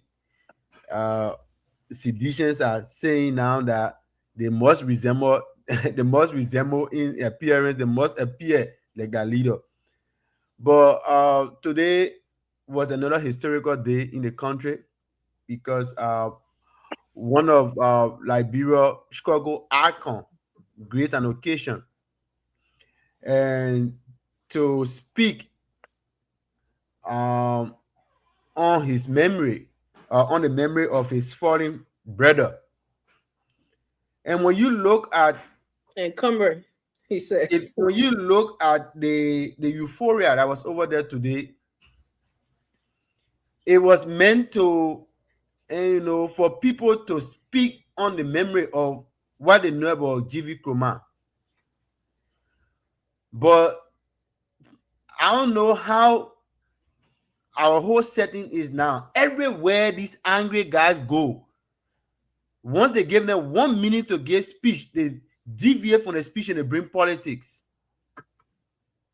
And that's the reason why my uncle was very emphatic today. He said, I'm not here for politics. We'll keep that for another day. He wouldn't pass out there. And today, he wouldn't pass out there. He wouldn't pass out there. And today, all of them in Jubo, probably say, all of them running, all of them having some chronic diarrhea. Something that we used to call there's this traveler diarrhea. When we were doing parasitology, they used to tell about traveler diarrhea. And when people get infested with this special rum on your way traveling, you ingest that rum, you get that traveler diarrhea. So that is same thing happening today. Everybody get diarrhea. Some of that diarrhea happening. Everybody's stomach got running. They get all over the country now running around. They calling in names. How will you look at a man who was taken as a prisoner at the age of 17? He was still a minor when his father was incarcerated. When his father was taken as a prisoner and was charged for treason, and no counts were not legitimate. His father was an ambassador to Kenya, and then the then sitting government said his father wrote letter against the state, trying to undermine the government. And they had a tribunal and they tried him, and his father was killed in the process. And he was arrested at the age of 17. And you say that kind of a man who will join the struggle to liberate and to redeem himself. I don't know how Chokonen went to school. Sometimes Chokonen can really surprise me. Chokonen, who have not even flipped the pages correct, where Chokonen can sit on the platform and say he enjoy the draining of joy. We are explaining about the economy to him. Then he can already know what kind of a background Chokonen get. Yeah. Where's children on the school or taught come from? I was disappointed to see. Remember that it was almost a year ago. Yeah, you can remember that. The men who were talking about needs and wants. And and at the type of man you can go say you listen to, you get an MBA in the United States, go to good school in America and go sit down under a man who doesn't even know the difference between needs and wants, and you say you sat with the man to discuss our economy and you are pleased and you digested enough. I see what this regurgitation you're doing on the platform. I'm not surprised at it, because that type of man you go to for your school. But you listen to a man today who spoke to the nation, and you saw the young people got enlightened. The man who said that in the end we'll hold in our hands the trillion of victory, and at the feet, and our feet will be the dead body of tyranny. The man who fought alongside, the man went to give commendation and eulogy for his foreign friend, Alhaji GV Nkrumah. He was an educator. He was not just a mere person. Alhaji Nkrumah did not join the fight because he wanted to fight. And that's the reason why he said intellectuals who pick up arms, they did not just pick up arms because they wanted to pick up arms. Because they pick up arms because they were oppressed, because the government of the day targeted innocent people and they wanted to defend themselves. And a lot of men who will go speak today, you running around saying, he said the man is a failed man, using all kind of things. That's the reason why the man say, he said today that because some of you get few words you can use, and you get come here, you want to trick our people, use silicon rascal. That name was correct for you guys. We will be here on the very day the man is retired. That a family was one of the youngest Liberians to come back with a terminal PhD degree.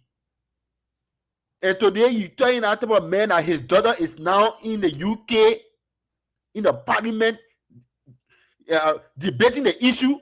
You can consider that type of man to be failed man. You should rethink and flip the pages. That a family was trained. He have educated a lot of young Liberians. Moses Yamia today, who is pursuing his PhD, Africa, many people, they see that a family get Ivan Wizard. Go call your Ivan Wizard and ask him. When he was expelled from the University of Liberia, when we went to meet the man said, I will send you to Connington, I will pay your school fee. Ivan Wizard refused to go to Connington Come have him wizard and ask him because he said there's no political science according to him. He wanted to be on the Palava Hall. According to now, you have a man who prioritized on the Palava Hall the education. That is never citizen men there. You see it? You know how many young comrades today they join from the fronting of rationalizing your consciousness when they're a family speaker. You know how many they get living like that. I mean, I don't want to continue going on the guys then. But it was a good day today, and the nation listened, and many of the young people again, they have reawakened their consciousness. And that's the reason why the old man retired. But you know how many books? Choco, you know the man wrote several books. When he even went Ghana, that was his papers. That Samuel Tuering will come today. They can go cajole people and go use rhetorics on our people. That's the reason why I say you are thieves. You guys are all thieves. You looted our country and you want to come out here and say, okay. I give it back to you, Amy. Did we play? Should we play the last part of this something or? You didn't get it, Amy. She forced it out of you. No, I don't. Let me just get 30 seconds. Can I please get 30 seconds? What? So look, my friend colleague Trickle, look. At the end of the day, we look, like I said, bro. I truly believe to continue to forge national unity and tranquility, obviously, in our society, given everything that we've been through. The best way to do that is for everybody to just accept what this is, because again, the true and reconciliation should have done for every one of us that Madame Saliv, obviously, she thought to walk the whole process and did not, happen, right? Like what we had in Sierra Leone, where everybody that participated were all held accountable. Some people went to jail, some people up to now they stay hunting, some perpetrators and all of that stuff. But we did not do that. Best known to Madame Ellen Johnson, Saliv, wisdom, everything like that. So let's just accept for what it is. Everybody, just to each your own, because I've said this continuously. Alhaji Nkrumah and Dr. Famla couldn't have put it any better. So intellectuals don't go around fantasizing about picking up guns. But circumstances is what really lead to some people becoming warlords and stuff like that. There are a lot of our friends, right, that pick up guns. It was not their dreams, but because that was what was happening in front of them. You know what I mean? Condition kind of put them through that. Alhaji Nkrumah, you know what I mean? Like, you cannot in any way say this guy was not an intellectual or this guy did not contribute to society, and you even question why people should even call him professor. Bro, you know what I mean? Like, are you serious? you literally said this, brother. I'm not saying he was not responsible for some of these atrocities. I made that abundantly clear, right? He contributed to some of these things. He was able to motivate people. He was able to motivate young people to get, into the struggle and stuff like that. But at the end of the day, how about we take what Alhaji Nkrumah was prior to the Civil War, and he's still not going to give him credit for what he did as a statement prior to the war. Let's say now you're not going to credit him for a participation in a civil crisis. But how about prior to that? Are you still not going to you still not going to call him professor before the war, or because he participated in the war, so he's just going to avoid everything he did? Is that the bad overweigh the good? You know what I mean? So at the end of the day, like my good brother put it, there's a distinction between a warlord and a rebel. A warlord is somebody who literally took an arm to go against a democratically elected government. You mean a rebel? A rebel, yes, a rebel. A warlord is somebody who actually or is a rebel is trying to create a safe haven for people or group of people whom government might not have or control or jurisdictional protection mechanism for the people. And that's what Elijah Kroma was. Thank you. And you can talk about other people. I won't even go as far talking about Prince Johnson was a rebel, because if you look at the circumstances in Prince Johnson's case, you can say the same thing too, because though obviously there's a historical tie that though obviously there was, something in between the crime and the guilt. So you can say Prince Johnson also was there to protect his own people. And that's why I had to call long matter short, like our Liberian people will say, let everybody claim their own hero, and let bygone be bygone. And everybody just keep it moving. I think you and I can agree on that. You know what I'm saying? That would be my position. I won't force somebody because they call Elijah Kroma rebel. I'm not gonna have problem with you Tricon for calling Elijah Kroma rebel, for calling Warlord, for calling anything like that. But if we look at definition, we should learn to attribute things for what they are. And I think there will for sure if we don't really attribute things to in a proper context. Thank you very much. Give me the reference, me. I can take 1 minute. Yeah, go ahead. Yeah, for me, I'm seeing a clear line of definitional deficit. Yeah, because the word rebel is not only limited to the usage of gun against either a constituted government or another group, but that word can be used in different contexts. So generally, the word rebel, if you define it, it means to rebel or resist against something. So for the simple fact that he took arms, whether against the government, whether against another warring faction, that was a form of resistance. And if you are someone who, that's a resistance. Because he wasn't the one acting, he was resisting an attack, according to you. He wasn't rebelling, though. He was rebelling. He was rebelling. He was what kind of like, if we call Literally. it, that is rebellion. That is rebellious. Yeah, he was a rebel. So I come in and chief, I get a chance to talk. Let's do the say what you probably characterizing Ambassador. We are all kind of way. You guys be acting like people who didn't go to school. I say we didn't go to school. But to the point, right? To the point here. You see, I'm not saying that Elijah Kroma and other people didn't contribute to Liberia. And what I said, I think Amy tried to simplify this in the most elementary term, and we are still struggling to understand this. My argument is the negative contribution that they made surpassed the positive contribution. And in elementary mathematics, if the negative is higher than the positive, the total answer will be negative.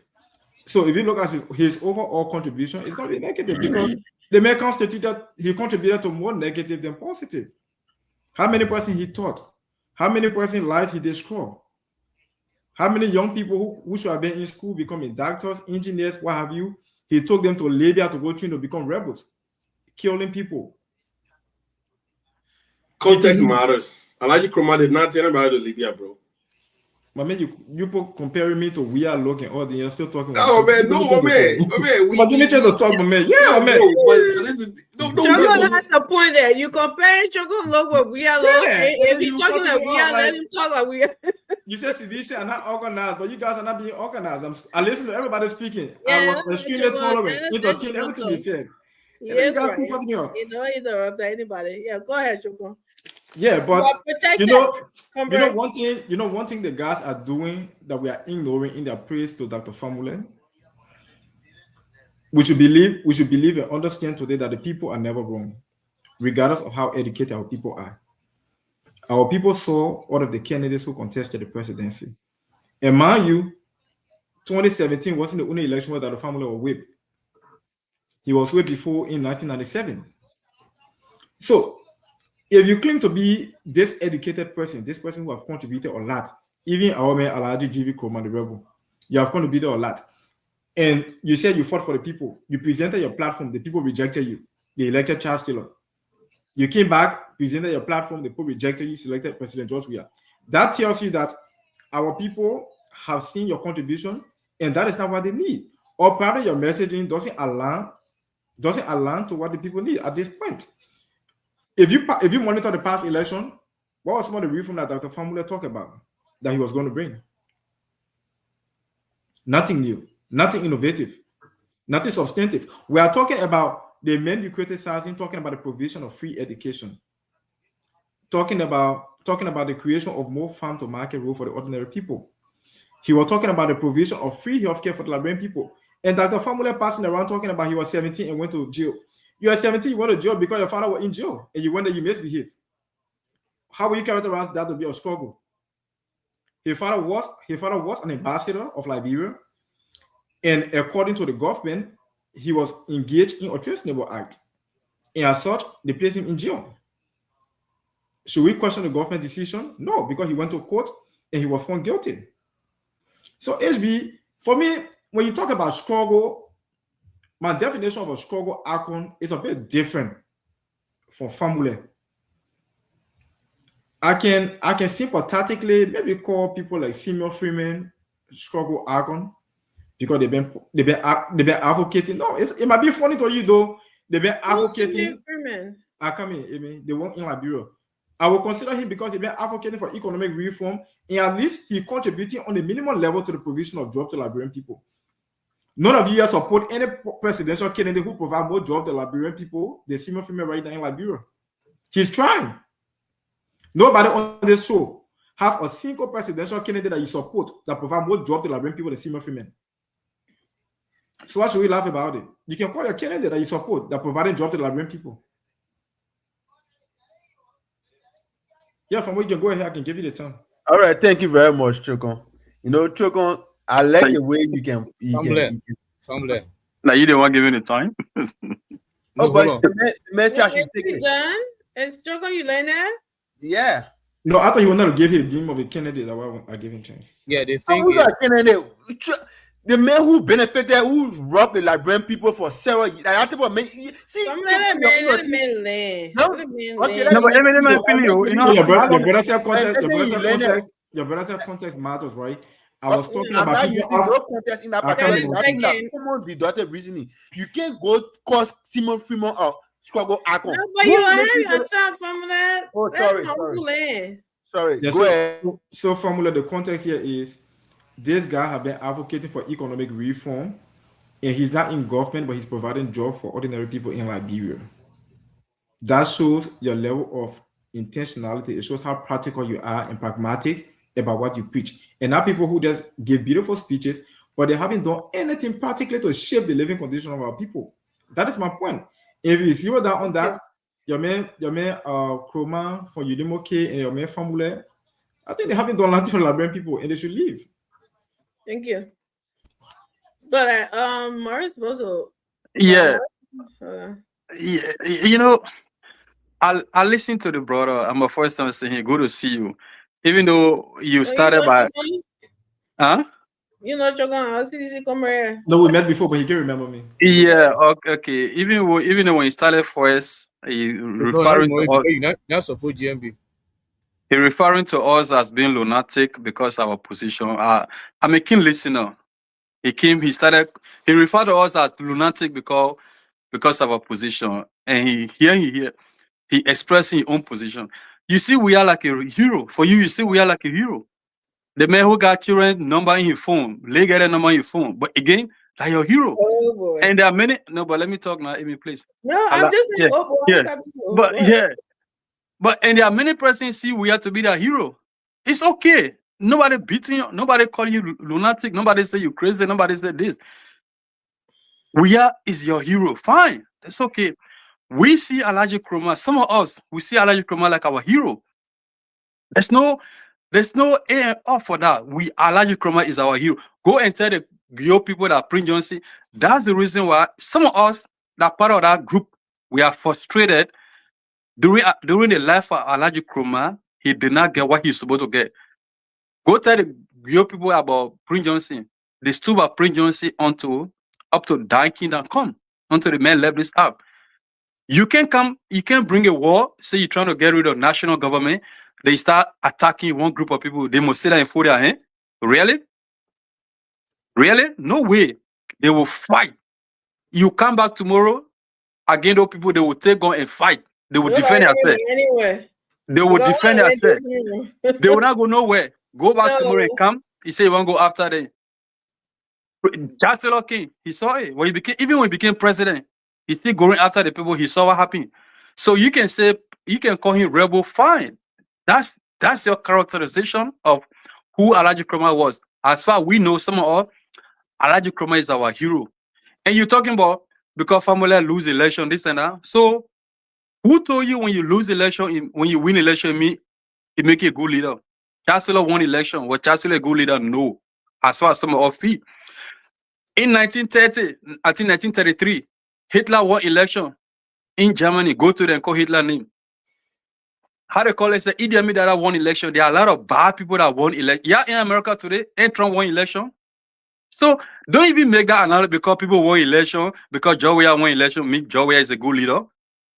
As much as Alhaji Nkrumah is a rebel, Joe Weah is a thief and criminal. We can say, yo, yes. Oh, yes. Oh, yes. That's the fact. That's the fact about it. Because, that's the fact. It may get small children in the uniform. You call them a hero. Oh, yes. You call that kind of man hero. Gloves are off. No, but seriously, you call that man hero. There is somebody, you talking about Alhaji Nkrumah, not even professor. The man who teach you. What about Joey? I'm talking about that little girl at that man. The man that taught in LU. You talking about, I gave you talk about Dr. HB because you sat down here and I know nothing about Dr. Bwema Famole. So I can't even go there.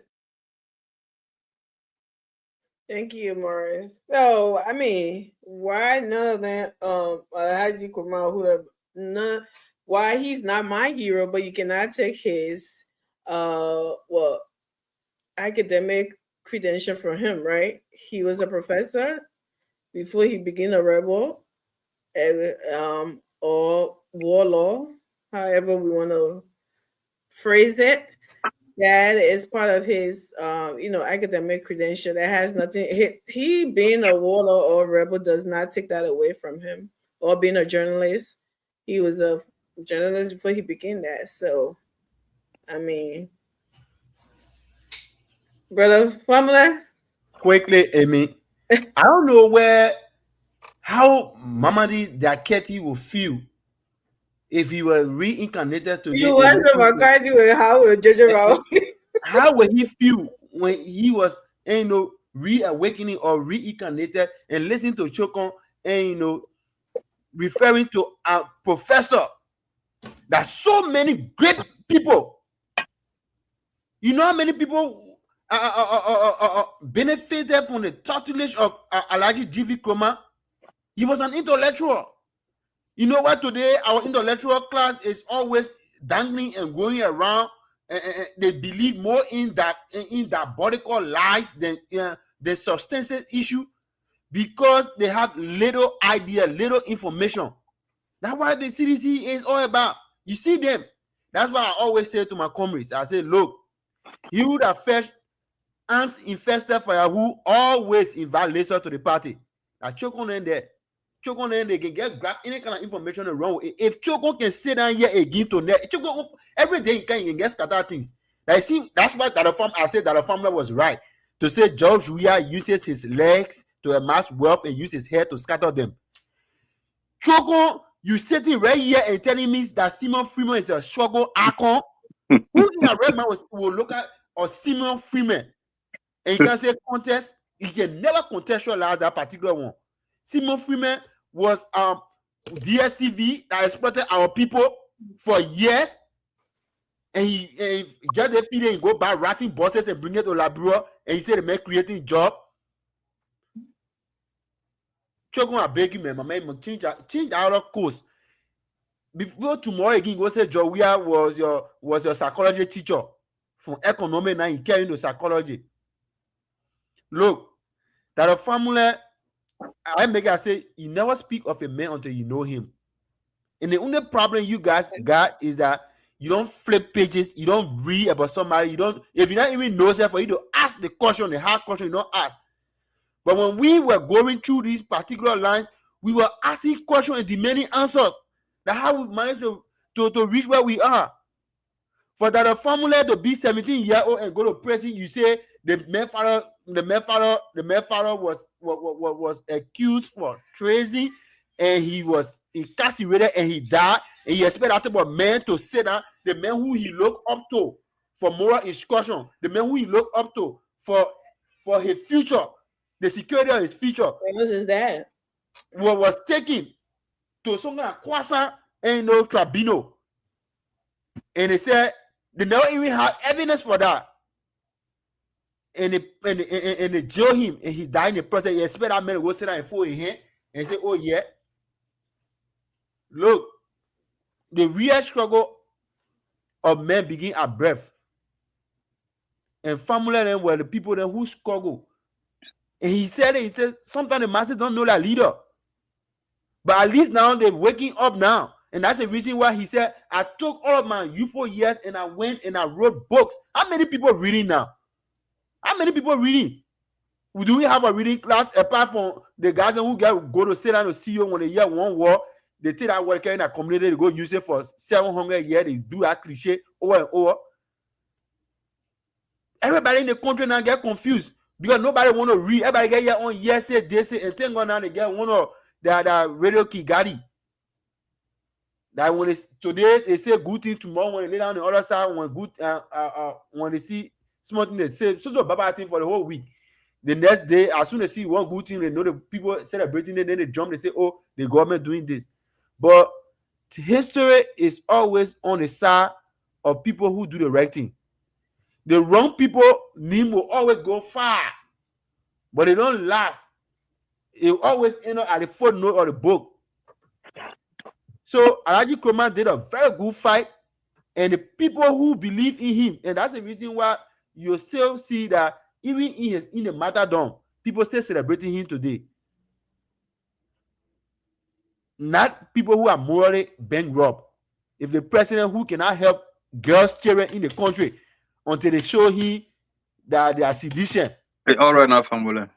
The president who cannot help girls. The man who was the second man who was arrested by the Holy Spirit, it was George Weah. The first one in the Bible was Paul, but the Holy Spirit arrested him on the pulpit. He went not just one hat, though. All hats. I'm telling you. And then when the guy got arrested, now he read all the ideas and he just started confessing everything. Yeah, confession. That was an arrest. People don't take note of it. That was the Holy Spirit that arrested the man. He got arrested and he speeded out.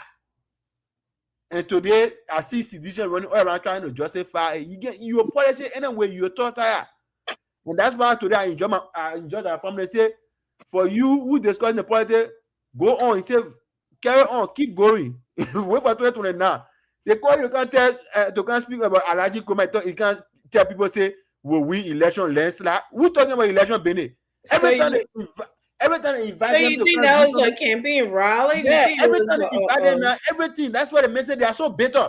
Who in history that will say who losers are people who accept defeat and move on and still try to consolidate. Yeah, he said it. But people who get bitter, you get bitter all day, every minute. Since you do the election, you don't understand yourself. Every time they call you for smoothing, we'll come back 2029, threatening people, 2029. When we even do the metrics now today, we do the metrics now. If we do the metrics for winning election, you think CDC can come out of power with local country already? Too much for that who made you to get 20% of that vote, finish leaving your rent. You win. Then you go in Nima County already off your land. Then you go on a grand dealer. You dismissing people or you confusing yourself. And when they finish facing that road, okay, let me leave it there. Sorry. But we'll see. Hey, Maya, have it saying we'll go to the they want to talk about the armed forces. Okay, thank you. No, not so much about the armed forces. What we're talking is important. I don't have issue here. Saying after today was today that I was just asking a question. Camera on now. You said I put my camera on? No, not you. Oh, okay. Yeah, choke on. Yeah, okay. So or maybe when you're ready, I'll you try to come after me. Family, I know you say kind of, but listen, in the setting that we're speaking from, You should be able to tell distinctly what a rebel is and what a warlord is. Rebel means to resist, we agree. But in the case of Liberia, a rebel is a person who took arm against a constituted government. You cannot rebel against a rebel. You can resist a I rebel, thought so too, yeah. which is also another means of rebellion. But in this case, you have to distinguish. The rebel has no authority that you No, rebels do rebelling have authority, against. but they don't have, the authority is not constitutional. Right. They do have authority, but that authority is That's not what I constitutional. meant. Yeah, Constitutional So, authority to rebel. so right now, They better get their own authority, Amy. yeah, let's look at it this way. If I should attack George Weah, I'm attacking an individual. If I attack Joseph Boakai, I'm attacking the country. Mhm. Why? Because he's the head of the country. George Weah is a high-ranking member of Liberia, but he's not the president now. So attack against him is not against the country, even though it's the same. You see what I'm talking about? The one I'm speaking from. So there's a difference between a rebel and a warring faction leader. A warring faction leader is a warlord. I'm not saying Nkrumah was perfect, he was right, he did not do anything wrong. But the point is, we're on the radio, we're saying these things, we should be able to say so that people who listen to us will learn from us. That's the point I'm putting through. The second thing, I'm a crime man. But what happened during the Doe time and the Turbo time, they were not democratic. So you don't take those things and attach it to people. During the Turbo and the Third Man and the Doe time, you couldn't win government. You can't. So the government put anything a part of you forever. That's it. I know, right? So, during Third Man time, they never had elections in our country. They only had primary. Whoever Is that why wins, he locked up for 27 years? yes. Anybody who wins the two-way party primary, you become the president of Liberia. And anybody who attempt to oppose that ticket, they will kill you. Jeez. So the only way they could end that particular regime was to rise up again and outdo them, keep into power. Because that was the only way you could overthrow that kind of regime. Because you can't win any election, you can't even campaign against them. Anything you do, you die. So the only way to get rid of them was to kill them. Which Jordan did, and Jordan, when they came to, the only thing they knew was the thing that they fought against. So they were not perfect. So during Jordan regime, when they said we're talking about that now, then when Amy got her on the stand, then to be getting feelings, but we're going to leave it tonight. The point I'm going to, Amy, the point I'm going to is that it's not because though the Doe regime say a Fambulel was a criminal, they take it as a law and gospel. Because at that time, the way today, we can challenge George Weah, we can challenge Joseph Boakai, we can challenge Ellis Adejose. It was never like that during those days. You can't do it. Today, if Joseph Boakai put crime on you, it can be validated because the international community there, so it will be hard for you to do it away. It will be a little hard to put, even if they want to do it some kind of way, they just have to go through the democratic process. So today criminal is a real criminal than yesterday criminal. So people that family there, they suffer. They were under a regime that never knew justice. So you can't take it against them. That's the point I'm putting through. So you can't say because family yesterday was accused by the government, so it means man actually a rebel or a criminal. No. That's the point I'm putting through. Because you read that in history, our country during those days, there was no justice. If there was justice, the 13 people are not going to be killed. They're not going to die on the court. Exactly. I was just about to say that. So that's the point I want to go to on the show to give people story. Let's give the story that people will learn from us and they will take it with them. And go and read about these things. Labrador suffer. Even though we fought war, and thank God it was bad, but at least that what kept us to be liberated today. That what today we can talk this thing that we're talking. So let's talk the history for the good of the country. We shouldn't talk it because we want to be because we're against certain people who don't agree with them. And I'm sure if the thing is what they're saying now about Nkrumah, if they say against George Weah because you support George Weah, you don't agree to it. So when we want to agree to another person. So let's be careful what we put on people. That's what I want to say. Thank you. Thank you.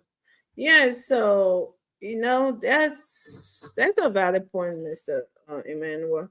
During those days, the judiciary system or our court system were the people who accused you, were the people who tried you, right? Whatever crime they put on you, and only God just kind of, Your accuser were your judges. Your yeah. accuser were your lawyers. So just I tell Mr. pray to God that you Someone be say free it's from a road. it. I would say it's a road. I see person judging him. We expecting to be vindicated. All right. So that it was a different situation, and that's why people rebel against them because of those things. Because if you just go and grab Family and say he did something, and we all know Family did not do that because Family doesn't support you, or because Family is not aligning with your ideology or whatever it is. Everybody know it. They know your Family is not coming out of their life. Of course, there was, especially a boy's father. Of course, he would stand against that. He would be more something because that's his dad. He know what's going to happen. So that's the thing. And the whole story, the whole point of this, conversation is not to say, oh, Alhaji Kumar was this perfect president. Alhaji Kumar was a warlord in our country. Like the Prince Johnson, everybody. People, they got a group of people who call each of these people heroes. Okay? Are they heroes for what they did to our country? No, absolutely not. But they got people who felt that they were being protected by them. And how we got it up in this thing here, everybody else got messed up in it.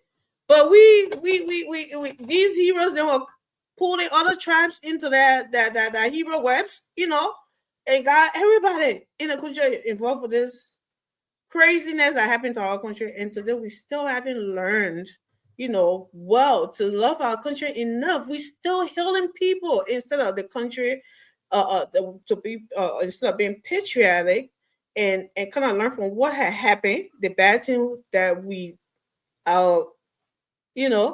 people have put us through, and we want to hear about no more this. We never tasted it. We don't know what it looks like. I own a no more day now. The amount that we know, all of that for us to learn from it. We are not doing it, but people are still protecting each other. And I like what Touré said. He acknowledged the fact. Touré loved Alhaji Kumar. He said Alhaji Kumar that he was the Messiah for the Mandingo people. That's it. He's a Mandingo man. That's his right.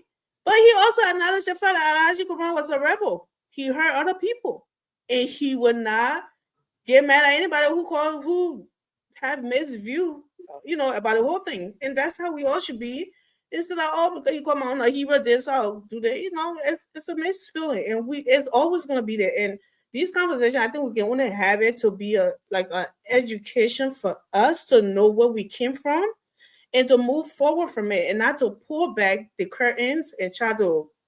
And every time we talk about it, people getting hurt and people getting, making it seem like these guys never did anything wrong. Yes, Alhaji Kumar had been liberating the Mandingo people, but he hurt a lot of people in the process as well. Prince Johnson, according to the Nimaden, he may have been doing that, but he hurt, even in the Nimadens, he hurt them. So everybody had the, what's the other dude name? Chad Stiller came on his own, a call. I don't know who he can deliberate, but, he hurt a lot of people. So those things that in the country, we're always going to have those things, but at least we learn from them. What did we learn from all of this nonsense? A lot of people lost their life. What happened to our country? Destroyed. And we're still suffering to build it today. And instead of focusing on that, all of us, we are healing people who are damaging them more, some of us, and think they are heroes today. And this is where people at HB comes from. He's not, nobody saying he's perfect either, but he knows what happened in the process when people who don't know the values of those things, who don't know, who never suffered for it. I think this is where he came from. Right, and the masses, because they were a lot of youth or whatever, he said what he said, and I think you like it, I love it, but it makes sense. And we were over there, or they were over there today. I wasn't there, they were there today to pay tribute to someone they know, his friend and brother and comrade, like he called him, and people who knows Alhaji Kumar. some family may not like him. They may have some kind of personal, connection with what happened in the country with him. But you cannot take away the fact that Burma, what is doing? H. Burma knew him personally and knew him on another level. So if you're paying tribute to him because of what he knows of him, you that me, God forbid he has done something to hurt my family, I cannot say, oh, how dare that he say something like that? How dare that he say something like that? This guy did this to me. This guy did that, but he never did it to that guy. You know what I mean? So it's a different, he has his view about this man. He has his tribute that he was giving about Alhaji Kurma. Why he may not be a messiah to choke on, why he may not be a hero to choke on, but that's his view. That's what he knows about his friend Alhaji GV Kurma. And I think we shouldn't look at it and then be making that, oh, yeah, oh, no, how dare he say this about him and say that. And the same thing with Prince Johnson, the same thing with Charles Taylor. Today, they got people signing, petition in Liberia to free Charles Taylor. Can you believe that? People are doing that. What would you say? So it's something like, I guess we cannot get rid of that because people never pay for, or people never to on trial for what happened. So people see these things as, oh yeah, it's supposed to happen. Always these people are supposed to be held as heroes and stuff like that, and that's where we at until we can one day have that. When half of them gone already, I don't know. This is where we at, and we as different generation, all we got to do is learn from it. And the generation that coming after us to teach them something good instead of keep going back to the same old thing and reversing to the same old dark days in our country. I think that is very wrong, and we need to have these conversations because these people are part of our history, regardless if we like them or not. They are part of that the history of the dark days. And Alhaji Kurma was a professor, a journalist, people who knew him back then before the war started. People know these people. They know them on a different level. They know them on a professional level before they came to these lives before the war started. These are conversations that need to be held. And for why? For education purposes, not for healing them, not for, any kind of vengeance or vendetta of, whatever that we want to call it, not for any other purposes, but to learn from those things and what are happening in our country and to move forward as the united and on Liberia and be patriotic and want to see our country rebuild and move forward and do something better in it than going back and, like, I admire him, HB. He went to, like what family said, right? But during the war, did he get involved in the war? He didn't. Okay, so someone like that talking to young people, I think it's they are the right people to be standing in front of young people and talking to them and telling them about putting politics aside and doing all of that. And I don't know who the better person to talk to them than Dr. Family. But anyways, everybody don't have the same heart, Eli bro, but we are just praying and hoping and praying that when we're having these conversations, we will learn from it and do better as Liberians moving forward. So, Emmanuel, you said you wanted to talk about it Armed Forces Day.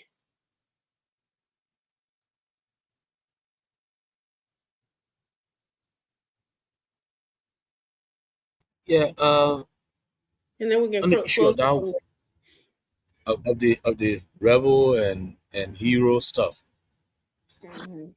To me, I think one of the reasons why I said the issue of the war crime code will be half for you have the real achievement from it. Yeah, there are certain people who are not actually rebels. I'm not saying they not kill, I'm not saying they not do bad, but let's say this says Amy, if somebody attack you at the house there, regardless, even if you're not able to throw stone, you do something to get a person out of your house. I'm not calling you out, right? Me and my two kids here, right? Yeah. If somebody, God forbid, I can't hurt a fly. But if you gonna attack me, don't I stay there for you to hurt my kids or me? Right. You know, rumble on you. I'm sorry. Why is now, Amy, if I come to your house, Right. If I come to your house in this America, where justice is, if I come to your house and you kill me, the justice system will say you did it in self-defense. They will not hold you. They will not hold you for crime, right? Even though it's the same killing. You understand what I mean?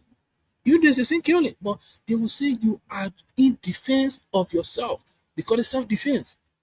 So it's not because the person killed and the other person killed, then you quit their killing the same. That's the point I'm putting through here. So people can be rebel, and people can be warlord, and people can even the government army themselves, they still kill. People who are constituted. Bro Emmanuel, so something Yeah. that too, even though they were going after Warren Fashion that were after them, or rebel that was after them, they hurt innocent people. Your in voice it. is low. You are low. Can you come again? Oh, you can't hear me? No, I said you were low. Can you hear me now? Yes, please. You got me yelling. I think even though they were going after the warlords or rebel leaders, right? For their people, they also hurt innocent people along the way. Yes. Who had nothing That's to what I do said. with that. We're hurting them.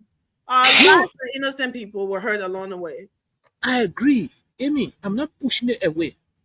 The point I'm putting through is that if there was no rebel, if there was no armed conflict in Liberia, Alhaji Nkrumah not going to take gun. If there was no conflict in Liberia, George Bush not going to take gun.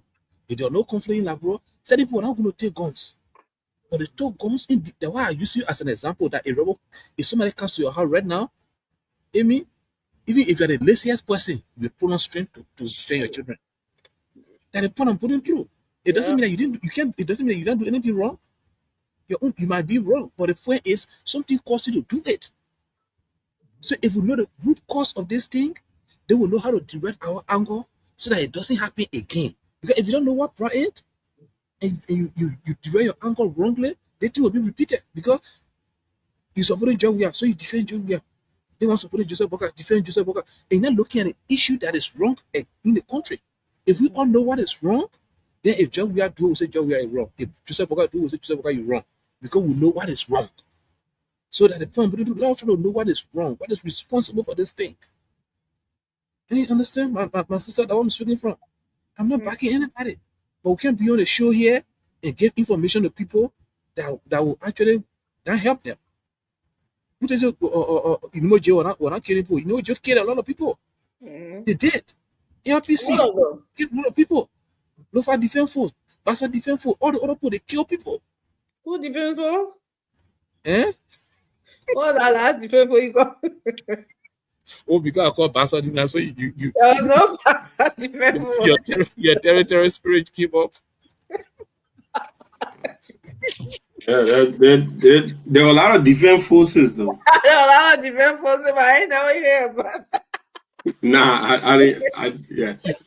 She said we should call all the other defense force. I didn't hear about no Bonka Defense Force. I didn't hear about no Babolo Defense Force now. No. There was. I mean, they were obviously. I know about that Pastor Defender, but they were not rebel group. They were a football group. It was a football team. The Pastor Defender. A drinking party. What are you talking about? But Emmanuel absolutely spot on. I mean, look, it's always a case, I mean, and to pull all these things back to rest because you're not going to get anybody to bad mouth people that actually stood up for them. You know, look, at the end of the day, man, look, that's true. After them did what they did. I mean, like my man was saying, my people were persecuted. That's absolutely like I have my uncle, my dad older brother in Kakata. He and his wife laid them down. You know, I mean that they're not going to use. They use knife. You know what I mean? God.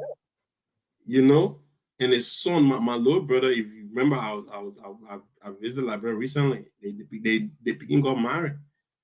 You know that Pekin. You know, he was the last born. Literally, that one Oma picked that Pekin. That's why they named the Pekin. You go Liberia and I named Lucky Ball. But that Oma picked that Pekin from there around his dying parent. Took that Pekin all the way to Zirekure. Reconnected that Pekin with my auntie. My other uncle Salala get. They could not kill him because we all spoke Pele fluently. But when they saw money in a pocket, because they said nobody, oh yeah, nobody was allowed to have any money with them. And when they saw money, I don't know how many years I had in pocket. Then when they tell now, okay, you're taking behind a horse. And Muslim, the moment he hears something like that, yeah, it's right. What did he say? La ilaha illallah Muhammad Rasulullah. That was the icing on the cake. They said they knew he was a man. Then they released him, brother. I mean, my two other uncles, one is in Liberia, one is in the US right now. There were three of them. They took my uncle behind the house. And all they could hear now is a gun, a gun. You know what I'm saying? So, like, that's the history. Okay. I mean, and like I said, Amy, I'm not here to say, oh, they're pressing that, I'm pressing that. Like, people kill people over there, like, senselessly. Chicken, you know? like chicken. You know what I'm saying? So I'm not gonna say Prince Johnson did it. If they did anything outside of the realm of what what that should be, obviously. But I mean, you're talking about the Lofa Defense Force. Look at what happened in Bakedu. Will anybody talk about the Bakedu massacre? That is in history. Friday, they enter in the town. When the people brought in sheep, goat, and everything, the men finished eating the food. Because on Friday, Muslim Bogan go on farm that day. The men entered Bakedu town, broad daylight. The people offered them all the chicken, everything. They finished eating it. Then they started massacring the people. 500 persons were killed that day. The Bakedu massacre. We're not talking about none of that stuff. That's terrible. You know what I'm saying? So when people sit down, people talking about how people revere these people. I mean, look, I'm not gonna like anybody want to say Alhaji GV Nkrumah a rebel. Look, you can go ahead. I'm not fighting you. But me, that man, I'm a hero. And everybody looking at Prince Johnny to be that hero, Prince Johnny that a hero. Everybody looking at somebody else to be that hero, that a hero. All right? I'm not gonna fight somebody, say, oh, because he said they made a hero, and I man did something to my people, they are coming for you. No, brother. Whosoever, if you didn't have anybody to defend you, then go, that just get on the go. But for some of us, someone decided to say, you know what? Yeah, we're not gonna take this thing. These were injustice being done to our people.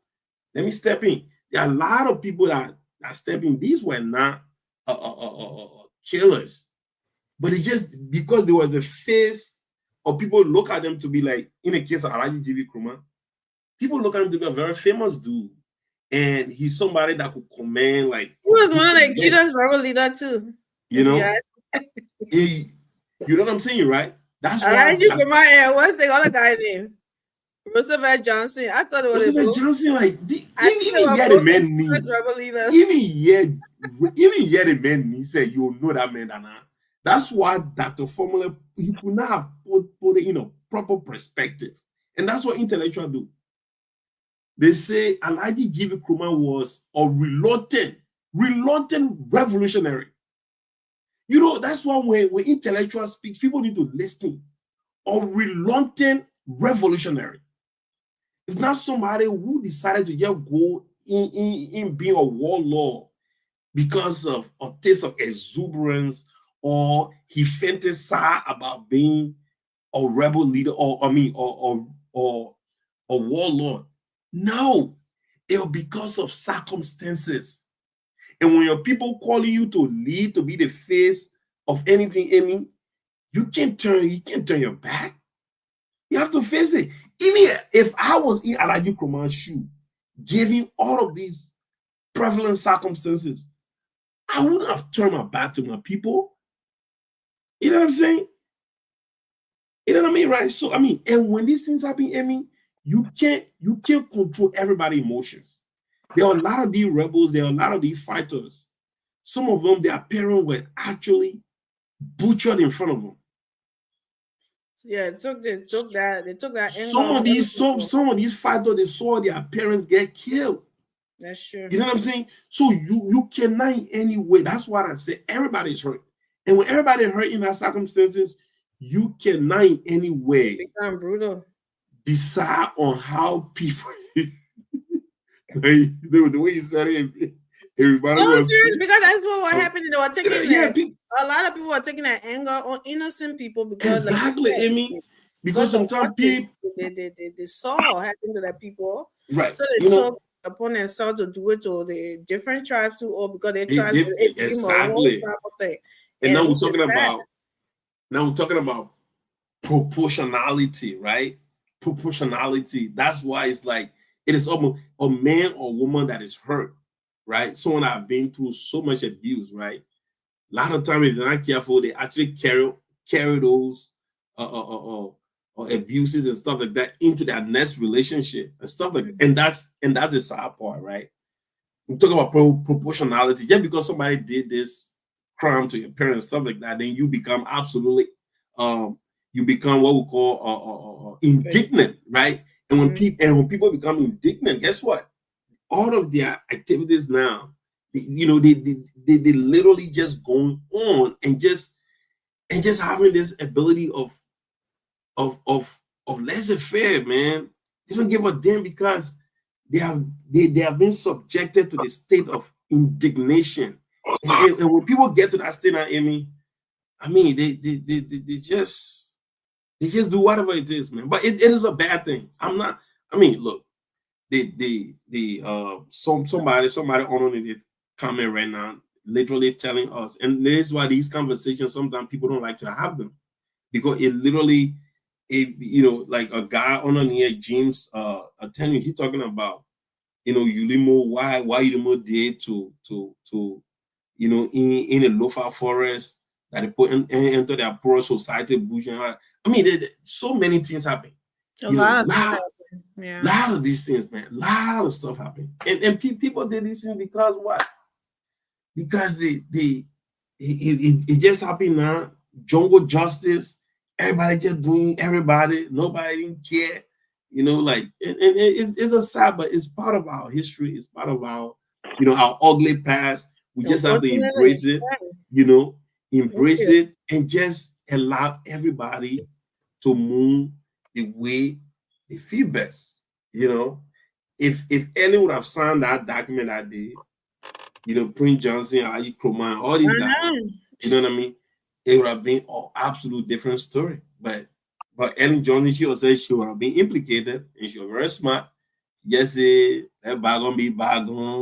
Let's go on in a palava hut and splitting and talk about it. Oh my, I swear to God. So yeah, if anybody wants to call and have your say on this topic, we have to have these discussions. As much as it hurt, we all had an ugly past. Just some of these things done to us. If I tell you about the amount of relatives that I lost, and I never got a chance to meet some of them, and I was little and used to run to them, and then when I grew up, and what happened to this other person, and then they will tell you what happened. It's something. Hold on, somebody's calling. That's not going to bed. You can go. Hello, good night. What's your name and where you calling us from? I'm not going to bed. I'm at work. Guys, how y'all doing? My name is Manye Barto. I'm calling from Second Pier, Minnesota. Second Pier, Minnesota? Go ahead. All right, go ahead. Thank you guys, man. Thank you for the hard work for the disco. I like the topic tonight, so I decided to have an input. Absolutely. Yeah. Professor Clement was a great Liberian. Like all other Liberians, I fought for our right to speak freely today and have our, say in our country disco. But when we go down to our civil crisis, I see blame being pointed, everybody got a hero a fact, but our people point like this.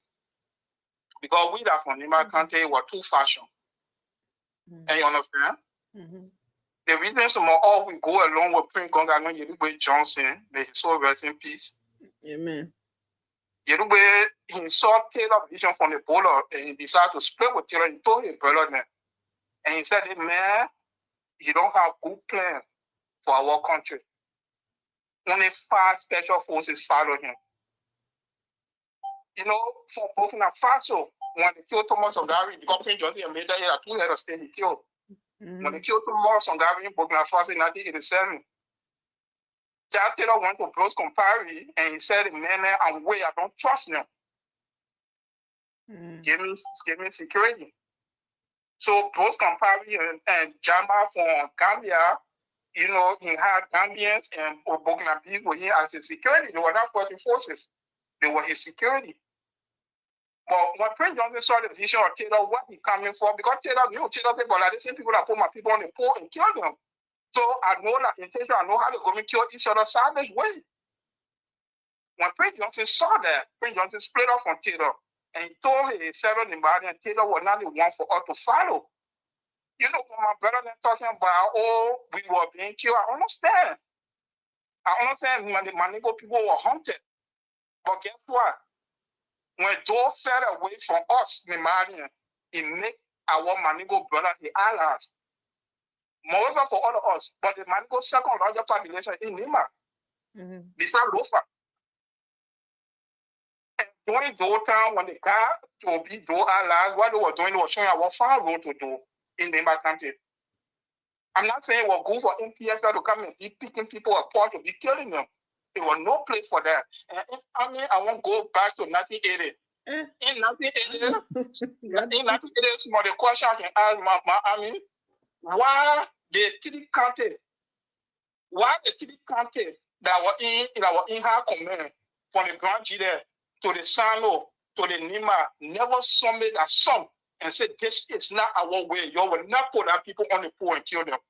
I always ask that question. I ain't get the answer yet from our little elementary platform there. Forum we can be having in the community. And I asked that question. I can't get that question. But my crown brother that was on the show, he's the second one that I said, only the crown people defended. I said, all the other people were rebel. But let me tell my crown brother, they were not a legitimate president in 1985. Doha had the election. We won the election with the Malians. Well, you got a point there, but yeah. Let me. We won the election. They were not a legitimate president for you to say a constitutional government was in power. No, he was not a legitimate president no more. Yeah, we will forget each other. The only thing that makes me like honesty. Like honestly, no one want to be honest. Everybody want to protect their own criminal, their own killer, then they call them hero. Like here, Jerome Jesse, I said that he on smooth Jerome Jesse call their own people hero. And all people refer to them as killer and rebels. Yeah. So that my little info there, you're taking so much for the show. I was one time to count on for all to make the show a hot place. So thank you. Thank you. We have a place for you. Thank you you. for your contribution, brother. You know. Thank you. It might not come in battle to rebuttal. Yeah. Look. Oh man, that don't you say you're going to bail. You say you're going to bail. Is deeply rooted, man. If I can just come in later. We're wrapping up now, or we still? Yeah, we're wrapping up. Let's go. We can be something. Anybody want to call in or call? Yeah. I wasn't going to bed. I said I'm at work and I wanted to. I'm away now. But somebody allow me. So I thought it was my turn. Yeah, that's something. Yeah, let me wrap up quick. Who's in Liberia? I mean, like, bro. My man, you went like, bro, as I got your news ever since. While I brought things, my man, we're all wrapping up. What you want? Let me just quickly close the thing because today actually is my wedding anniversary and my daughter's birthday. Oh, why didn't you send the pictures so we can put them up? A little princess birthday. Man, happy birthday. 5 years. Have a blessed anniversary, bro. Yeah, I will send you some pictures. I don't have new pictures, but the photographer misbehaved. But I just be patient. I want to descend on him, but I let it go. But that's it.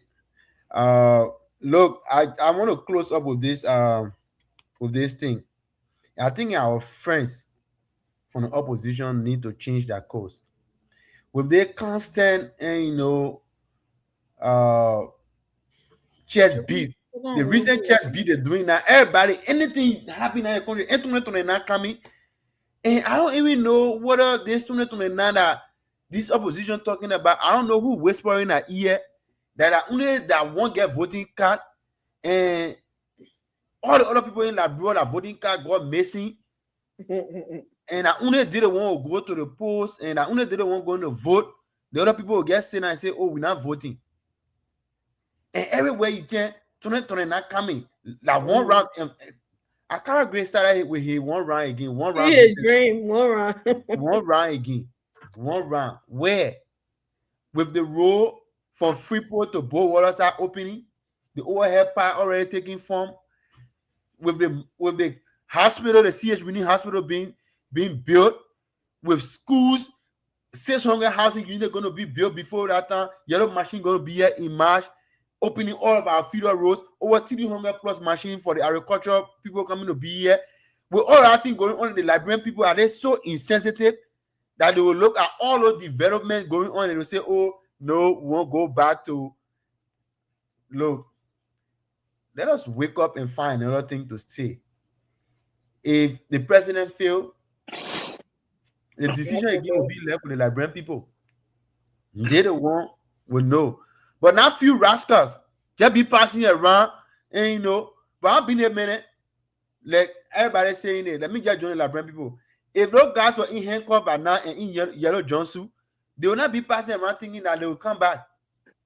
But at this are already numbered. That these are numbered. The file already on the Supreme Court.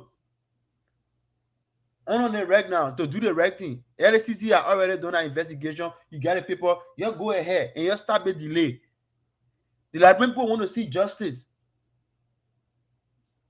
People should not loot our country and just go with the cultural impunity, and that's why President Broka want to stop that. And today, people want to use and things that people were advised. Did you listen to the deliberation from the public work minister? My first time in my life to see an official of government, the first official of government to sit before the Senate and articulate clearly without going back and forth. Now, we have NTA boy who go where they say we put 4 million in the budget. He said he did not receive the 4 million. I don't even know how the guys then were even sitting in position that they all came. They say, "Oh, there's the outing." That means the money was disbursed. Then you send it in front, or you tell us you not receive the money. Where did the money go? Oh, you mean? Why your own salary? Man, I even know your own salary. Oh, you mean family? The men I say no way. Yeah, my man, I get God save our country. Yeah, God save that country. Instead of they put 3 million, and the man said no way. Yeah, no way. The man said no. The man can never agree to that one. I get me. The man said, but put it in the budget. The man said no. I think I in that budget because I don't want to receive. But this is a fiscal outing. That's what the document said. The document said the money was disbursed. That means you received the money. He said no.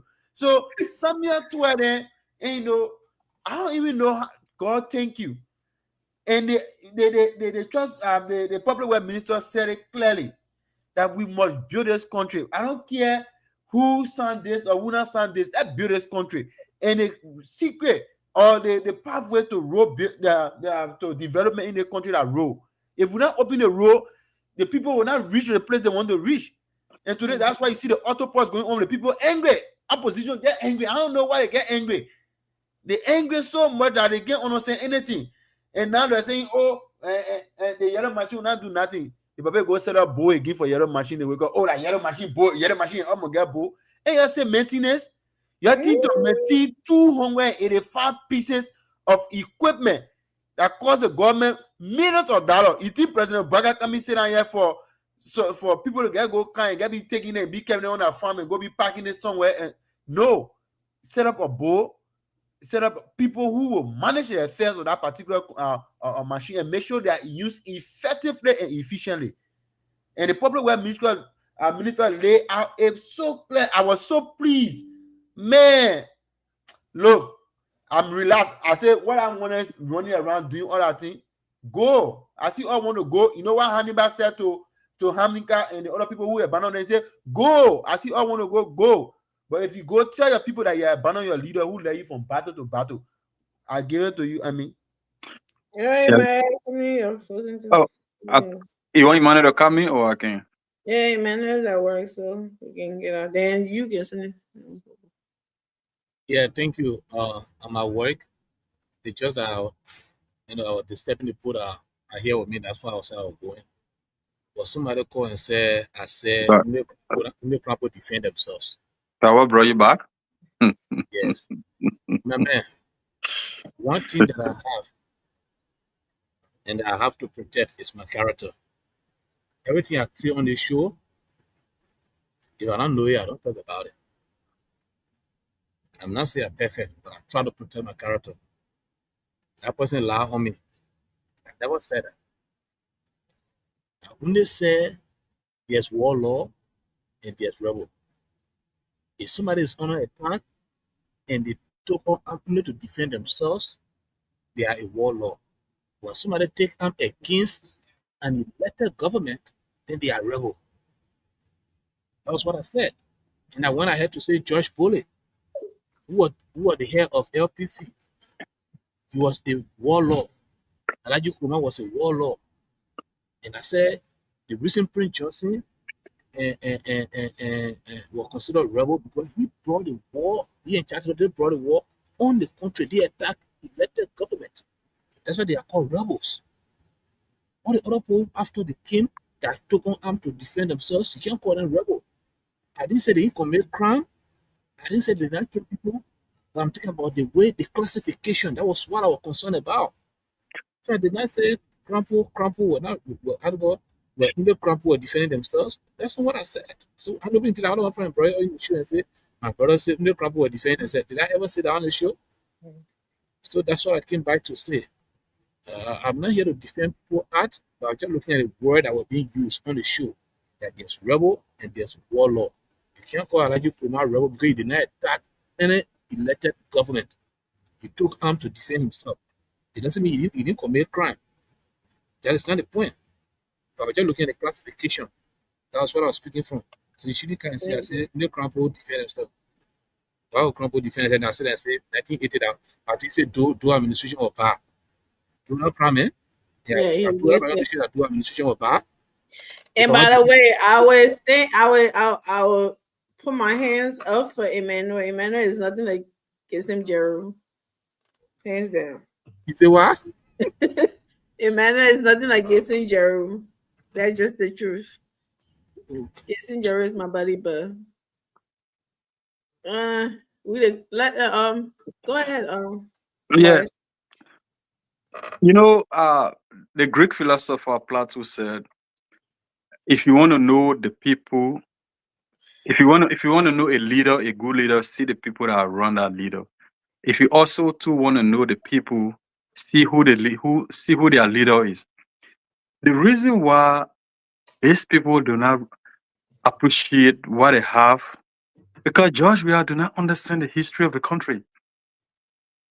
President Weah did not understand the history of the country. He did not understand the struggle that people went through. For it to even become, for a Weah to become president of that country today, for a Jones, for a Kamara, for a Kunate to be speaking today freely, people bled, people suffer, people went through struggle, and some of those people are still alive. And one of those people are Bwema Fambule. They went through the struggle. They went to jail at a young age. They struggled. So Weah didn't know anything. He didn't go through no struggle. That's what I said. He just came from the blind side. They made a whole lot of noise in the country. They take the presidency and give it to him. So he did not appreciate it. For the young man to even sit down on the show and he say, who is Boma Famole? Who is it? He didn't know nothing about Boma Famole. He know the struggle that Boma Famole went through. You don't expect these people to feel hurt for everything they went through for the country, and to see the country is being led by people like people we don't care, we appreciate what they got. They will get angry. You know, look, the reason why the TR, one of the reasons why that's just my own survey, my own analysis, my own assessment. One of the reasons why the TRC could not survive, even though the politics has its own part. But look, our war was kind of different. Other countries, the Rwanda, how they call itself, the Uganda, there are a lot of warring factions, other countries, but our own war was different. The man who championed the war, Charles Taylor, was against her. He was against her. So he could not manage. And this same Dr. Famole spoke against that. He said it that Charles Taylor was against her. Charles Taylor is not a good, because you see, what happened is that when you really honest in a revolution, you launch a war, you will manage that revolution with honesty and responsibly. You can come to overthrow, to get rid of, to topple a government. You started attacking one group of people. One Kamara Garochi, you need to Freeman. Dukle Garochi, you need to this. They're not revolution there. You're not fighting your cause. You expect people to sit and fold their hand. That's the reason why our war was factionalized. The whole country was sectionalized. Every group decided to protect themselves. That's the reason why the TRC could not survive, because well, in terms of holding these people accountable, everybody decided to protect their group. Exactly. You see, at the TRC hearing, you could hear people clapping. People went there to go cheer for their people. You have Prince in a group, you had the other group, you have other. Everybody was there to cheer for that, because the people felt that these people are our heroes. In Liberia. And in Liberia, that one could happen. These people are our heroes. Everybody went there to protect their people. Sierra Leone, the warring factions were not plenty. I think 1 or 2 or 3. It was not plenty. So it was kind of easy. The same way South Africa, other countries, but Liberia was hard. Even our army was factionalized. That's the reason why the AFA was dissolved, because it was considered a warring faction. That's why it was dissolved. So it was kind of hard. You know, yeah, AFA was considered a warring faction. That is why it was dissolved. They dissolve it. They give them 540. They regroup, brought a new army, trained a new army. The only thing they didn't change the name. The AFA still remained, but they brought new army, they trained new army, this and that, because they consider it to be a warring faction. I mean, you know, we came a long way. All we could do as the people now, after the war, was supposed to hold together and move our country forward. But we still decide to be we still decide for the country to be sectionalized. That's the reason why today, when one person steals, you see defend force to defend the person. You know, it is sad. But just to close it up, Amy, that's why President Bouakai, in one of his statements a few days, said, look, the Liberians themselves have to contribute for the development of the country. And I said it last night on the show. Exactly. I don't care what kind of vision the president got, if the citizens themselves do not willing for their country to be moved. Because Liberia is managed by Liberians. They have to manage their country. If we not manage the country will not be well managed. The country will not go anywhere. We now have to erect the checkpoint to say, you know what, enough is enough. If you steal, we'll go after you. If you cause, we'll go after you. They bad thing that will say, oh, in normal life, oh, they're not the man for nasty. Oh, they're not the man that the man alone cause, any man cause before. We have to erect a checkpoint so that we can have a country. Because if we don't do this, tomorrow when our children come, they will go through the same struggle and they will pass it over to their children. Other people, until that kingdom come, the country will be like this. So we all have to erect the checkpoint. Thank you. Thank you, guys. Man. Thank you. Wrap it up, boy. Mr. Ture. Ture, I'm gonna make you gotta put some Mr. to that man name. Yeah, so look, at the end of the day, brothers, like I always, my brothers and sisters, Yeah, sister.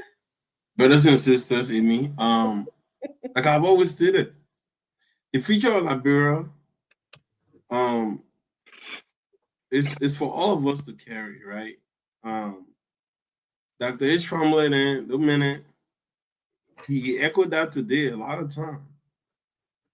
I mean, obviously, yesterday now, in that speech, I always referencing young people. You know, this is all of us.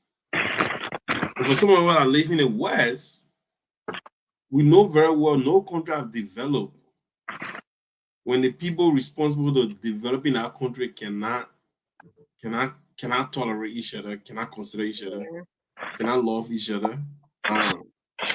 You know, that country will remain in perpetual suffering. And it's evident in what is happening in Liberia. You know, we can have our political, you know, diversionary views and political persuasions and all that stuff. But when it comes to the country, let's put that aside. But Liberia is the only country, my brothers and sisters, where election times comes around, where we're supposed to actually compete, right? By bringing all of our, you know, actions and inactions and policies and solutions to problems. Bring those issues to the debate table and debate these issues. Then after that, whosoever wins, right, should be allowed to govern the country with all hands on deck, including opposition, no position, you know, political, non-political at all, right? Then after 6 years, we'll go back to the drawing board again. It will come to it. That's how other countries have been able to develop that country. But for us, it's almost the contrary. You know what I mean? Well, you know, it's like the contrary, right? Always.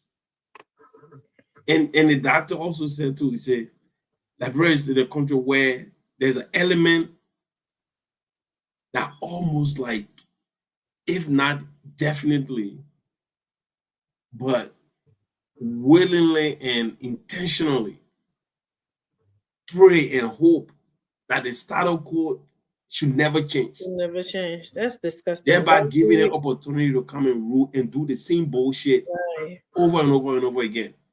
You know what I mean? You know, so at the end of the day, bro, like we come here, everybody come here with their own, you know, like political, you know, views and all that stuff. Yeah, that is all good and well and all that stuff, right? But let's not forget the common denominator, though. That is the republic. And some we are getting old. We should stand. We are getting old in foreign countries. We're getting old in foreign countries. We want Liberia to be well run so that we can. Oh yeah, but I mean, we even though we got the full passport here, but they still look at us as the same shit.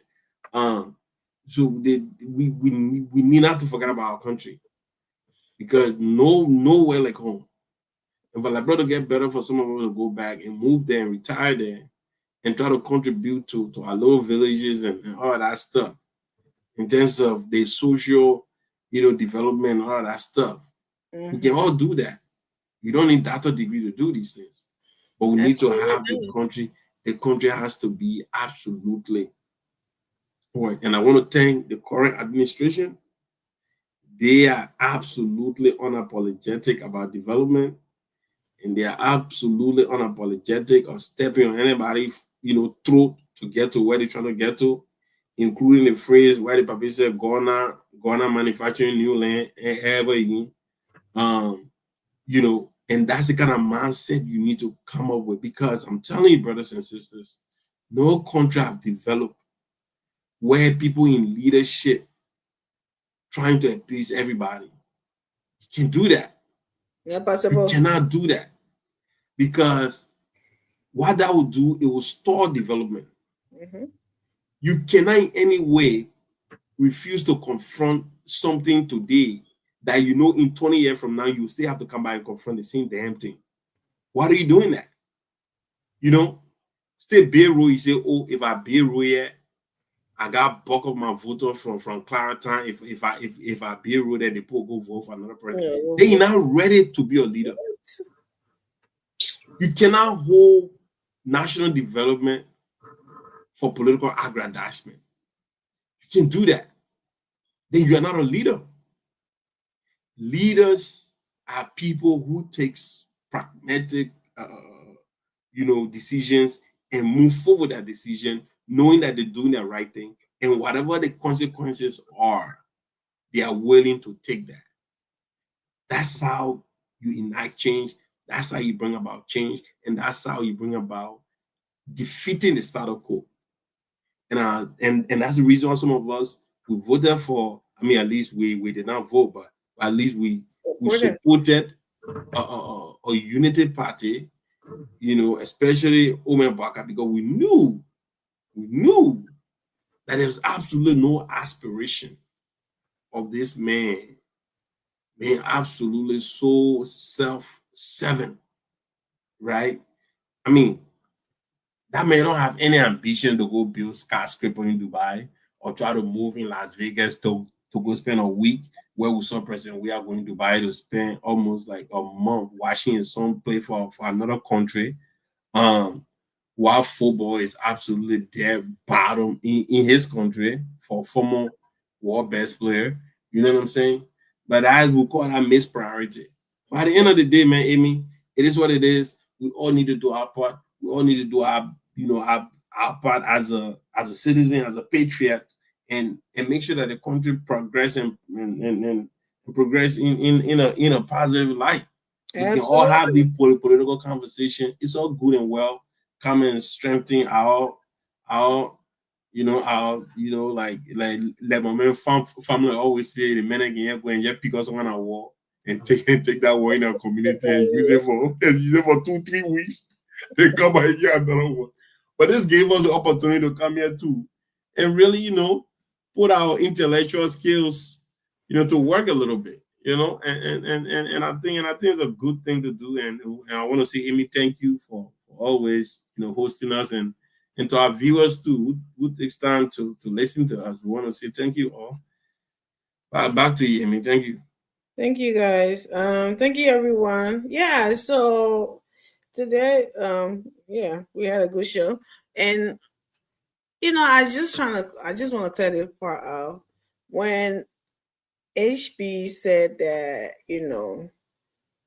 what he said about the George Weah presidency, he didn't say in a fashion that George Weah is not a human being or anything like that. It's like somebody previously said that you're not appreciating the opportunity that was given to you, right, to do something for the country. You misuse that opportunity, take it as a personal, as the personal gift. So gift yourself and dig yourself out of the hole you put yourself in.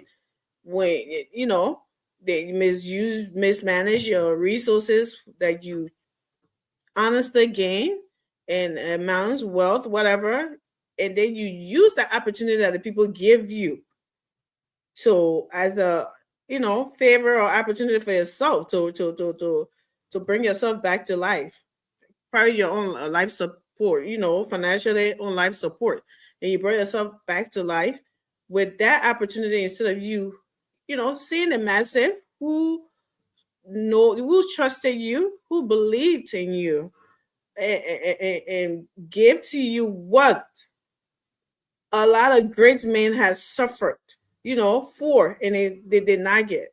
That was I think that's the whole anger in that whole thing when other people talking about it, but people make it sounds like you hate President Weah.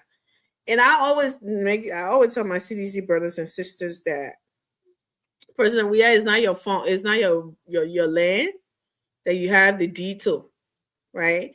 He's a Liberian. He's all of us brothers and sisters. Well, he's not a sister. He's all of our brothers, right, brother? So if you can't stand in front of him or sit on this platform and speak truth to him, or stay in front of him that I play up on Grand Crew to speak truth to power like he did, and y'all call him rude and all of that. Other people can do the same. Other people can do that. The opposite from what you're doing, right? It doesn't mean they hit him. I love President Weah. I will boast of President Weah anyway as the greatest that ever played a game from the continent, right? My country. That's his area. I love him for that. I just don't like the dude to be a president of my country. What is wrong with that? Because I've seen what he has done. So I don't support him in that light. It doesn't mean I hate him or I want, and you turning him out to be this saint.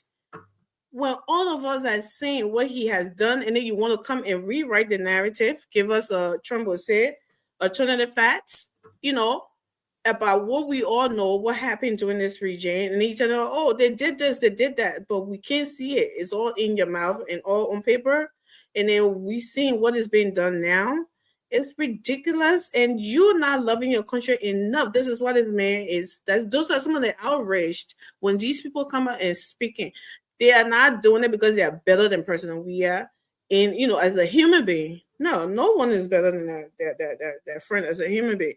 It's just that they kind of love or the kind of thing I would have done if I had a chance for my country after the damage and senseless civil war that we went through. And you had an opportunity, people, everybody thinking you. And then the second part to it is that people actually warn everybody, right? And said, if y'all make that mistakes, this is what's going to happen to Liberia. You guys will see it. If somebody said that about me, Terry, do you think I would want to prove those people right? Or take shame from the people who put their lives on the line or who put their neck on the line and voted for me? I would want to prove those people, show to the people that, they should lift their heads up high and be proud of the decision I made and do something. And not just come in and start making myself like, how many houses can you live in? And people tell us now that what President Boakai is doing, he doesn't have, Seditian said he doesn't have any empathy, he doesn't have any human feelings, and because he want to build our country, because he want to take it from the status quo, everybody come in and think about the next election. He's not doing that. And the Seditian said he doesn't have human feelings. We have got human feelings, so he didn't do it. Okay. We have got at what, 17 or for the 8 condominium? From that, how many years are they? Some of those people who lost their home, especially single mothers with children, why don't he volunteer those buildings that over there, those condominiums, those apartments?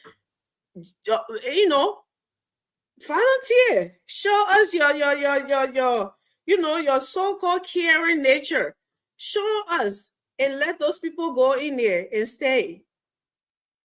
You will not do it. You want to come here and tell us that our country should stay in the same. You're the same person living. Some of y'all living in the Western world. You're enjoying these development and how the people, and y'all leave and go to the next country, next door, who has gotten that, stuff together to go enjoy. But nobody should do it in Liberia because why? Y'all want to come the next election and say, and we told y'all they will not do nothing. The other country still listen, they didn't do anything. Or when they're doing something that they are politicizing and say, oh, they don't care about human being, they don't care about human being. Look, like to already, but no country gets developed with people, everybody drinking champagne, partying, and whatever. People get hurt in the process. But at the end of the day, right, everybody will see why. Will be proud of that country. They will see it and know why it happened. And we sit here all the time. We talk about Jerry John Rawlings. Where it started, what we read about Jerry John Rawlings, when he started doing those things, people were not happy with him. They were all not hailing him as they did in the end. Like Ghana, he one of the, outcome of Ghana today and something, all the one there, even in his death. Nobody was doing that when he was doing those development and stuff. I mean, why politics should always take the headline of our country? When they're in Liberia alone, like Morris was saying, that they are holding people accountable for war, and people going to the cheering squad there to cheer for them, to clap for them, and do all of that. Where did you see that happening in Rwanda? Where did you see that happening in Sierra Leone? Nowhere, but in Liberia. Like, we are strange kind of people. And unfortunately, I don't know if it's unfortunate or whatever, but that's where we come from, right? We can only sit and try to plead with people. You know, let's move our country forward. Take all of the politics and put it aside. You can love your political party, you can love your political leader, but let Liberia be the number one above all. We all love people who do the one, but God come first in our lives, then everything else follow. Let's look at Liberia like that, you know, to do something that we all can be proud of, and not just be proud of one person building there in their family's lives, and the rest of the, I would say 6.5 million people still suffering, even though people still say 5 point something, but a lot of people in the country that, yeah. So we should be proud of our country and not just one person. That's all I'm gonna say. And I think when these people are saying what they're saying, they're not saying to be denigrating to a person. We are just saying what he did and the actions that he took when he was given that opportunity, that golden opportunity. That's another bottom dollar that he won and he blew it. And Sedisha can't muster the courage to say it. They want to believe in their heads and want everybody else to believe with them that this man was a superstar when it comes to the presidency. How dare you? We are not crazy. We don't hate President Weah. We love him, but we love Liberia more than one person. And that's why we say these things. We come here and we try to. I love Liberia more than Joseph Boakai. I just thought that he was the best candidate at the time, and I decided to support him. That's it. After him, I want the next person, whoever it is, to come and continue whatever he's doing.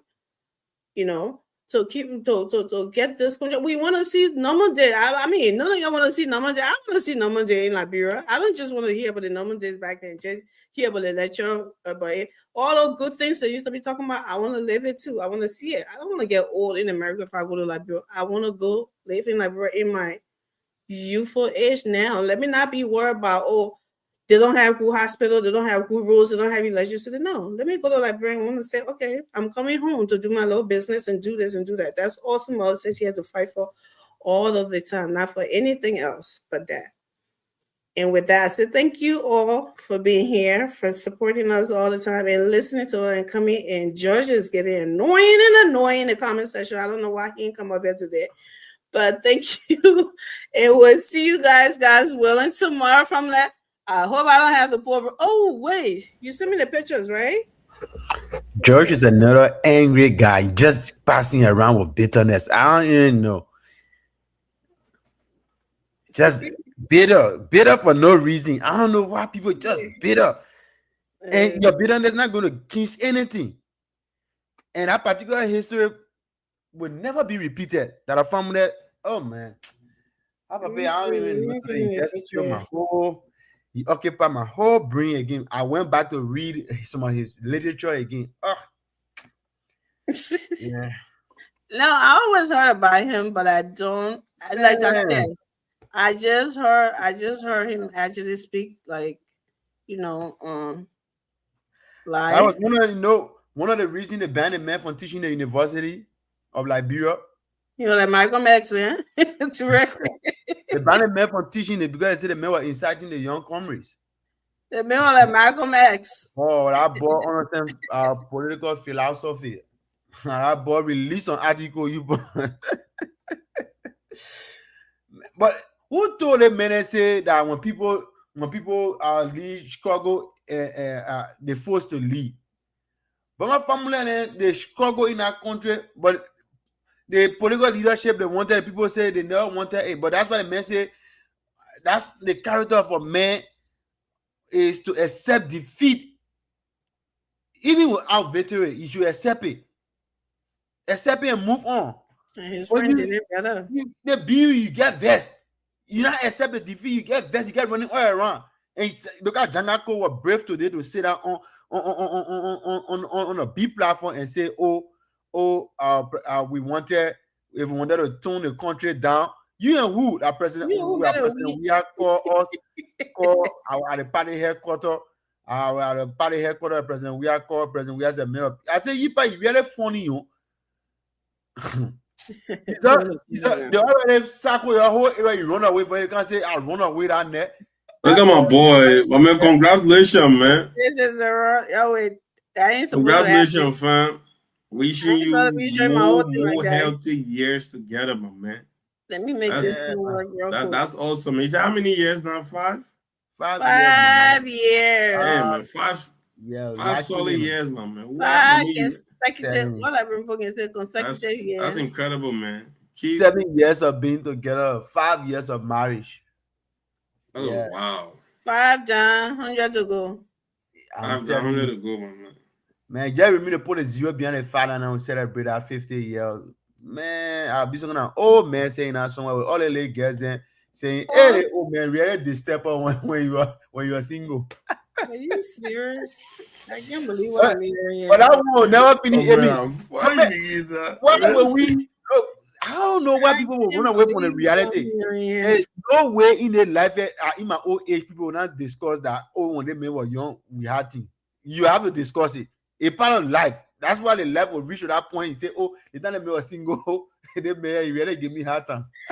So we want to wish our brother Did man trouble us, yeah. I and tell you, friend family Yeah. a very happy anniversary to him and his beautiful wife Karen. Oh We boy. wish you all. Guys, man. We wish you both the best of The best in health, the best in wealth, the in best everything in in your everything, man. your I left union. I went all the way here to go. May the consult with Almighty therapy. God continue to strengthen your union, Hey, man, continue to Cynthia. give you peace, continue to give you, prosperity, good health together, and Haiti. everything in your family. The devil that don't want to come, let our rest you close on that devil. Haiti is an extension of the motherland. You know that, right? There you go. Look at little princess. Today her birthday too. We also want to say happy birthday, 1 year birthday too. Happy So, birthday, baby look at that girl. little smile. So, yep. That smile look just like her dad, dog. Aww. That is Hey, cute. man. Amen. What happened Yeah. to it? Okay. Hey, Haiti- family.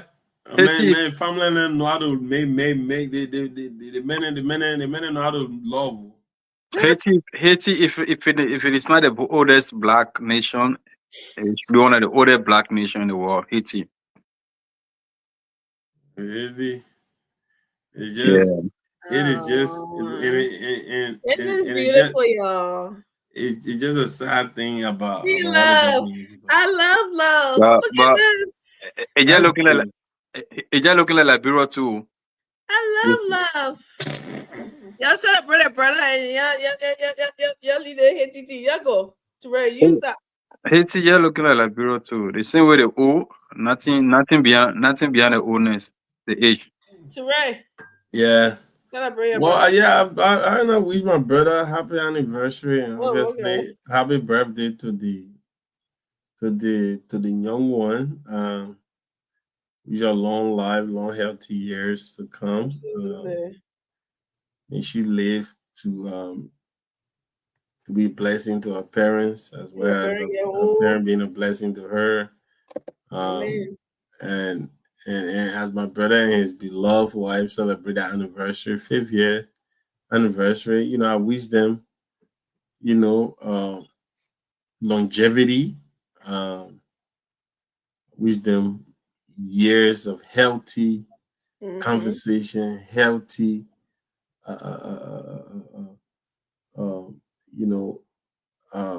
support for each other.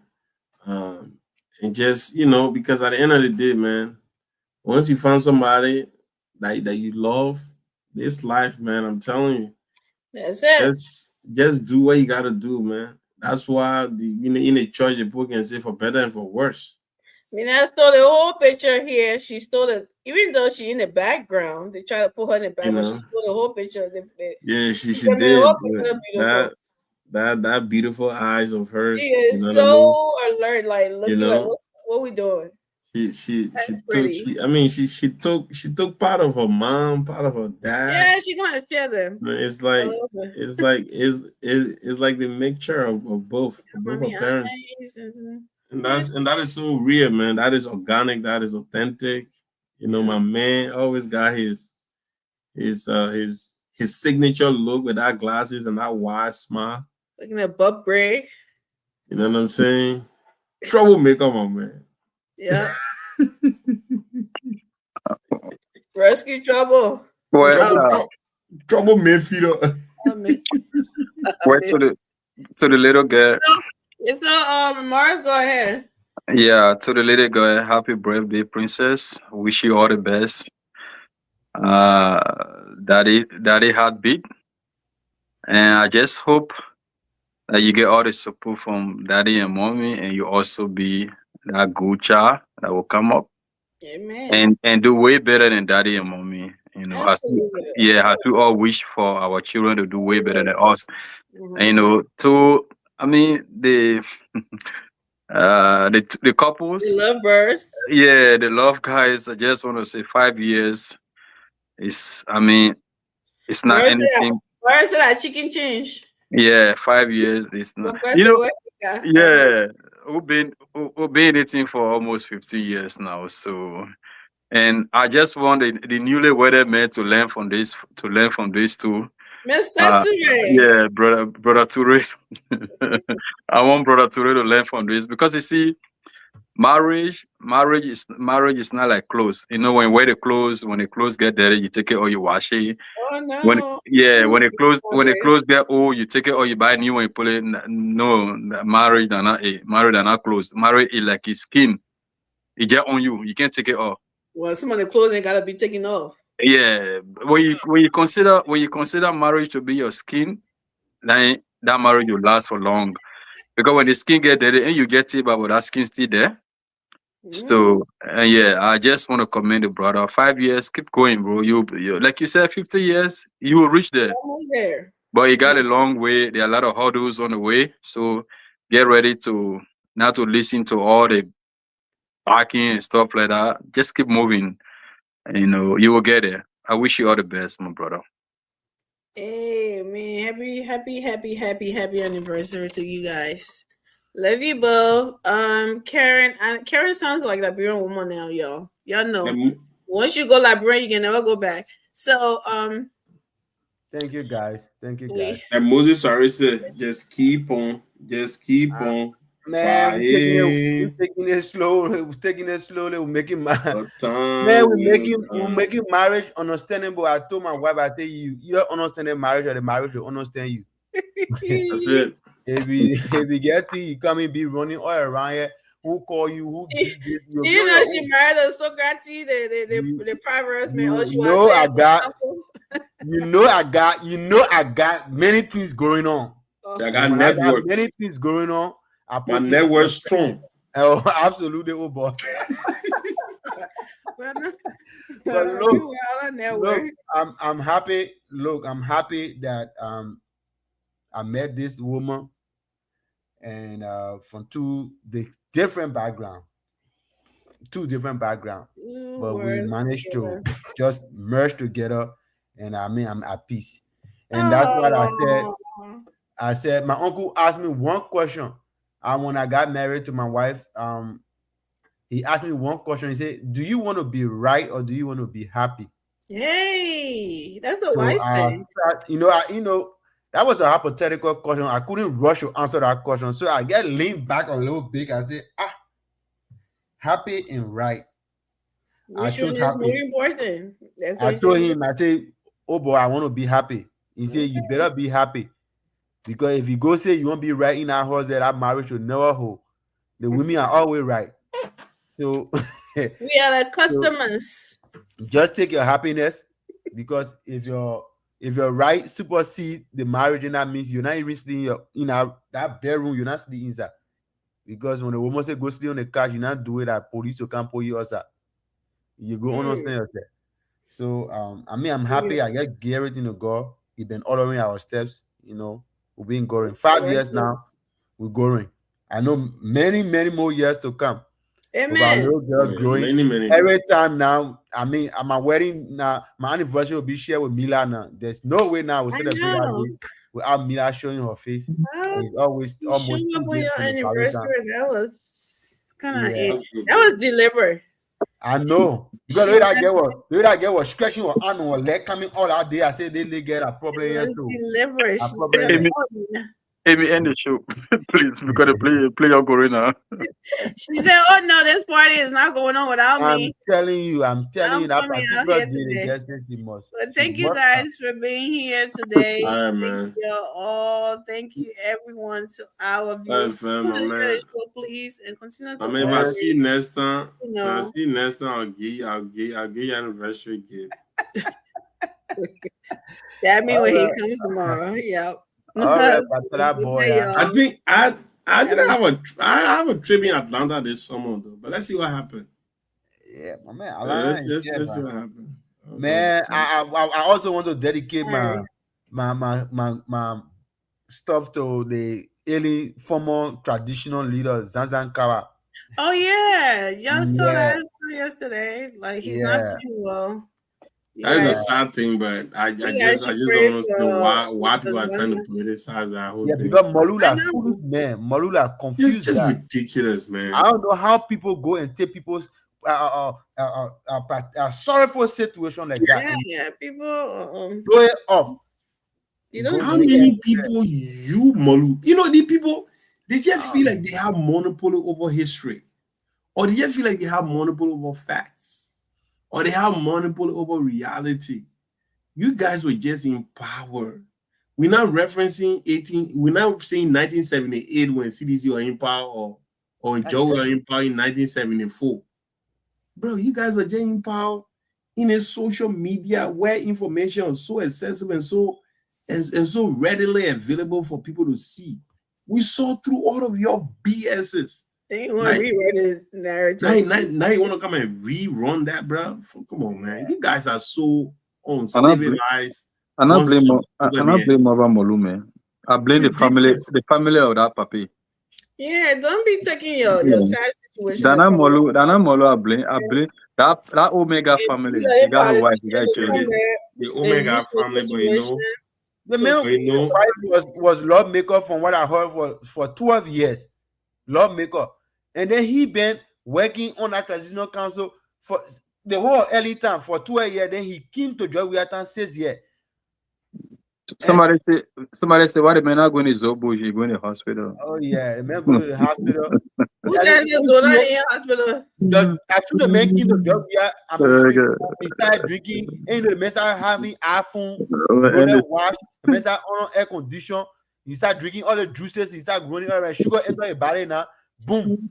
No, all we can do is just pray for him. Pray for him. I mean, look, Amy, shouldn't politicize the thing. It's a sad thing that happened. Amy, we will pray for him, and we also need to understand people when you're in position. Always think about your tomorrow. Mm-hmm. You know what I'm saying? Amy, let me tell you, if we live in a country where there is nothing like retirement, nothing like Medicare, Social Security, nothing like that, you have to do something, man. Why is it that people like man work for long, man? He look at Dr. Look at Dr. Family.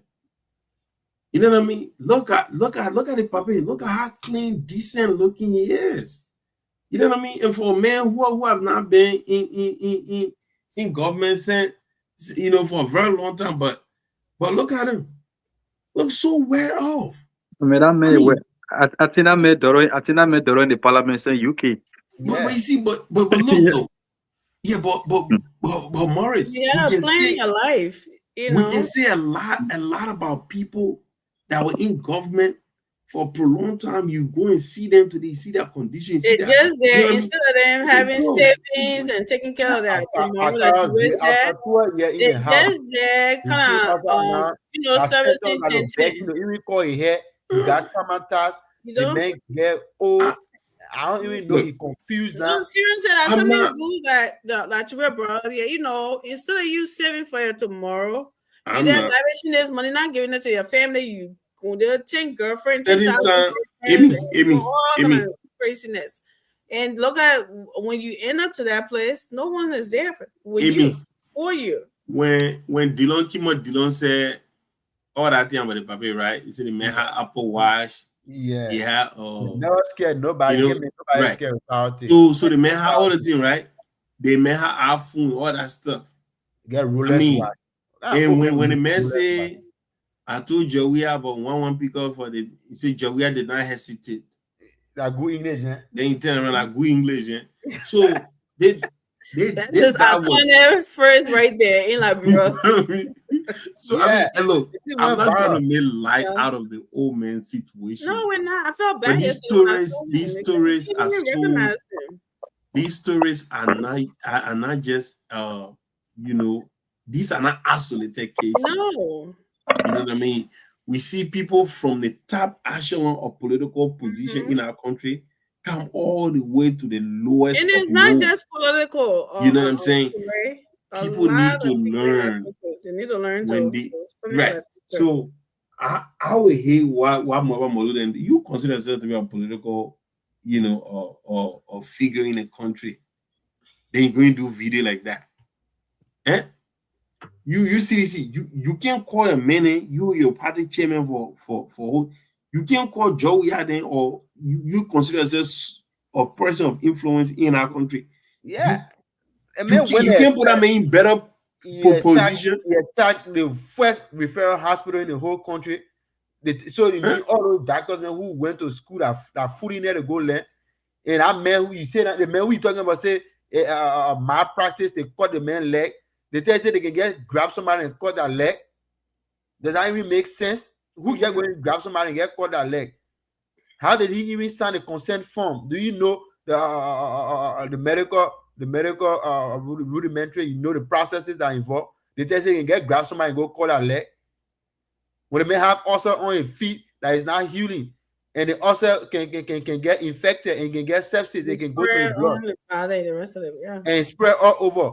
You want him to for him to die? Do we have the mechanism in Liberia to take care of that kind of a situation? And the best option is to get amputated before it spread all over. But see the other leg that remain for him now. What happened on it? I have a bandage on it, the sew on it, the clean it every night, and then get healed. What are you talking about? The people foolish over there. The baby saying out there too. You go saying out there, you can't tell people say, "I will not born with sugar." Who tells you somebody born with sugar? Eh? He said, you never had sugar. Yeah, you may not have sugar because you were not going to the hospital, so you didn't know. Yeah. If the sugar was not all that up, Coca-Cola you are drinking, all that ice cream, you are going to ice cream, eating ice cream. All that thing that you're there thinking it was sweet. You're drinking tea in the morning, putting heavy sugar inside. You think now you not know. Oh, I felt bad. I don't know what his family, but I don't know what Malu was raised. I felt bad when he said no one is he's abandoned, nobody is visiting. I'm like, where is his family? Like, yeah, because he was very corrupt. That's why I quote unquote. I found family. Delon, I mean, quote Senator Delon now. You are corrupt because when when you see good thing, when you see the bad thing happening, when it reaches to the council, you think action on it because he take decision from where Joey Allen want him to tell the one for him to say that you say. But that one is the state does not negate the fact that they says they should pay attention. They're not making $2,000 a month. But how will he work all the years and make all the money and he say he's a banner? The one that is even the one that even made me Jackson to look at the whole video over again. Like time the man say, I get woke up from myself in JFK. Who get woke up from myself in JFK? Yeah. But anyway, Amy Gunda, man. For his, his. I wish he's speedy recovery, man. I mean, I wish he's you know how many reports came up that he died? It was really bad. I heard voice. I could even recognize. I'm like, yeah, that is him. Several reports came up that he even died. Bad. Like when after news came out, it says Zanakawa passed away. The family debunked and said, "Oh, he did not pass away." But nobody took it serious. Joe Ryan is supposed to go there and taking and flying out of the country. And taking somewhere that's for better the thing. I was just about to say, like, how but come do it? But Molu will go stand out there if he wearing all a heavy gold chain, a bleaching cream and finish, a knuckle and getting black, and he say go carry camera to go record somebody. Yeah, I mean, good man. Politics. Everything in one politics inside people personal thing. Thank you guys. Please pray for Pape Zanzakawa and his family. That good English, recovery.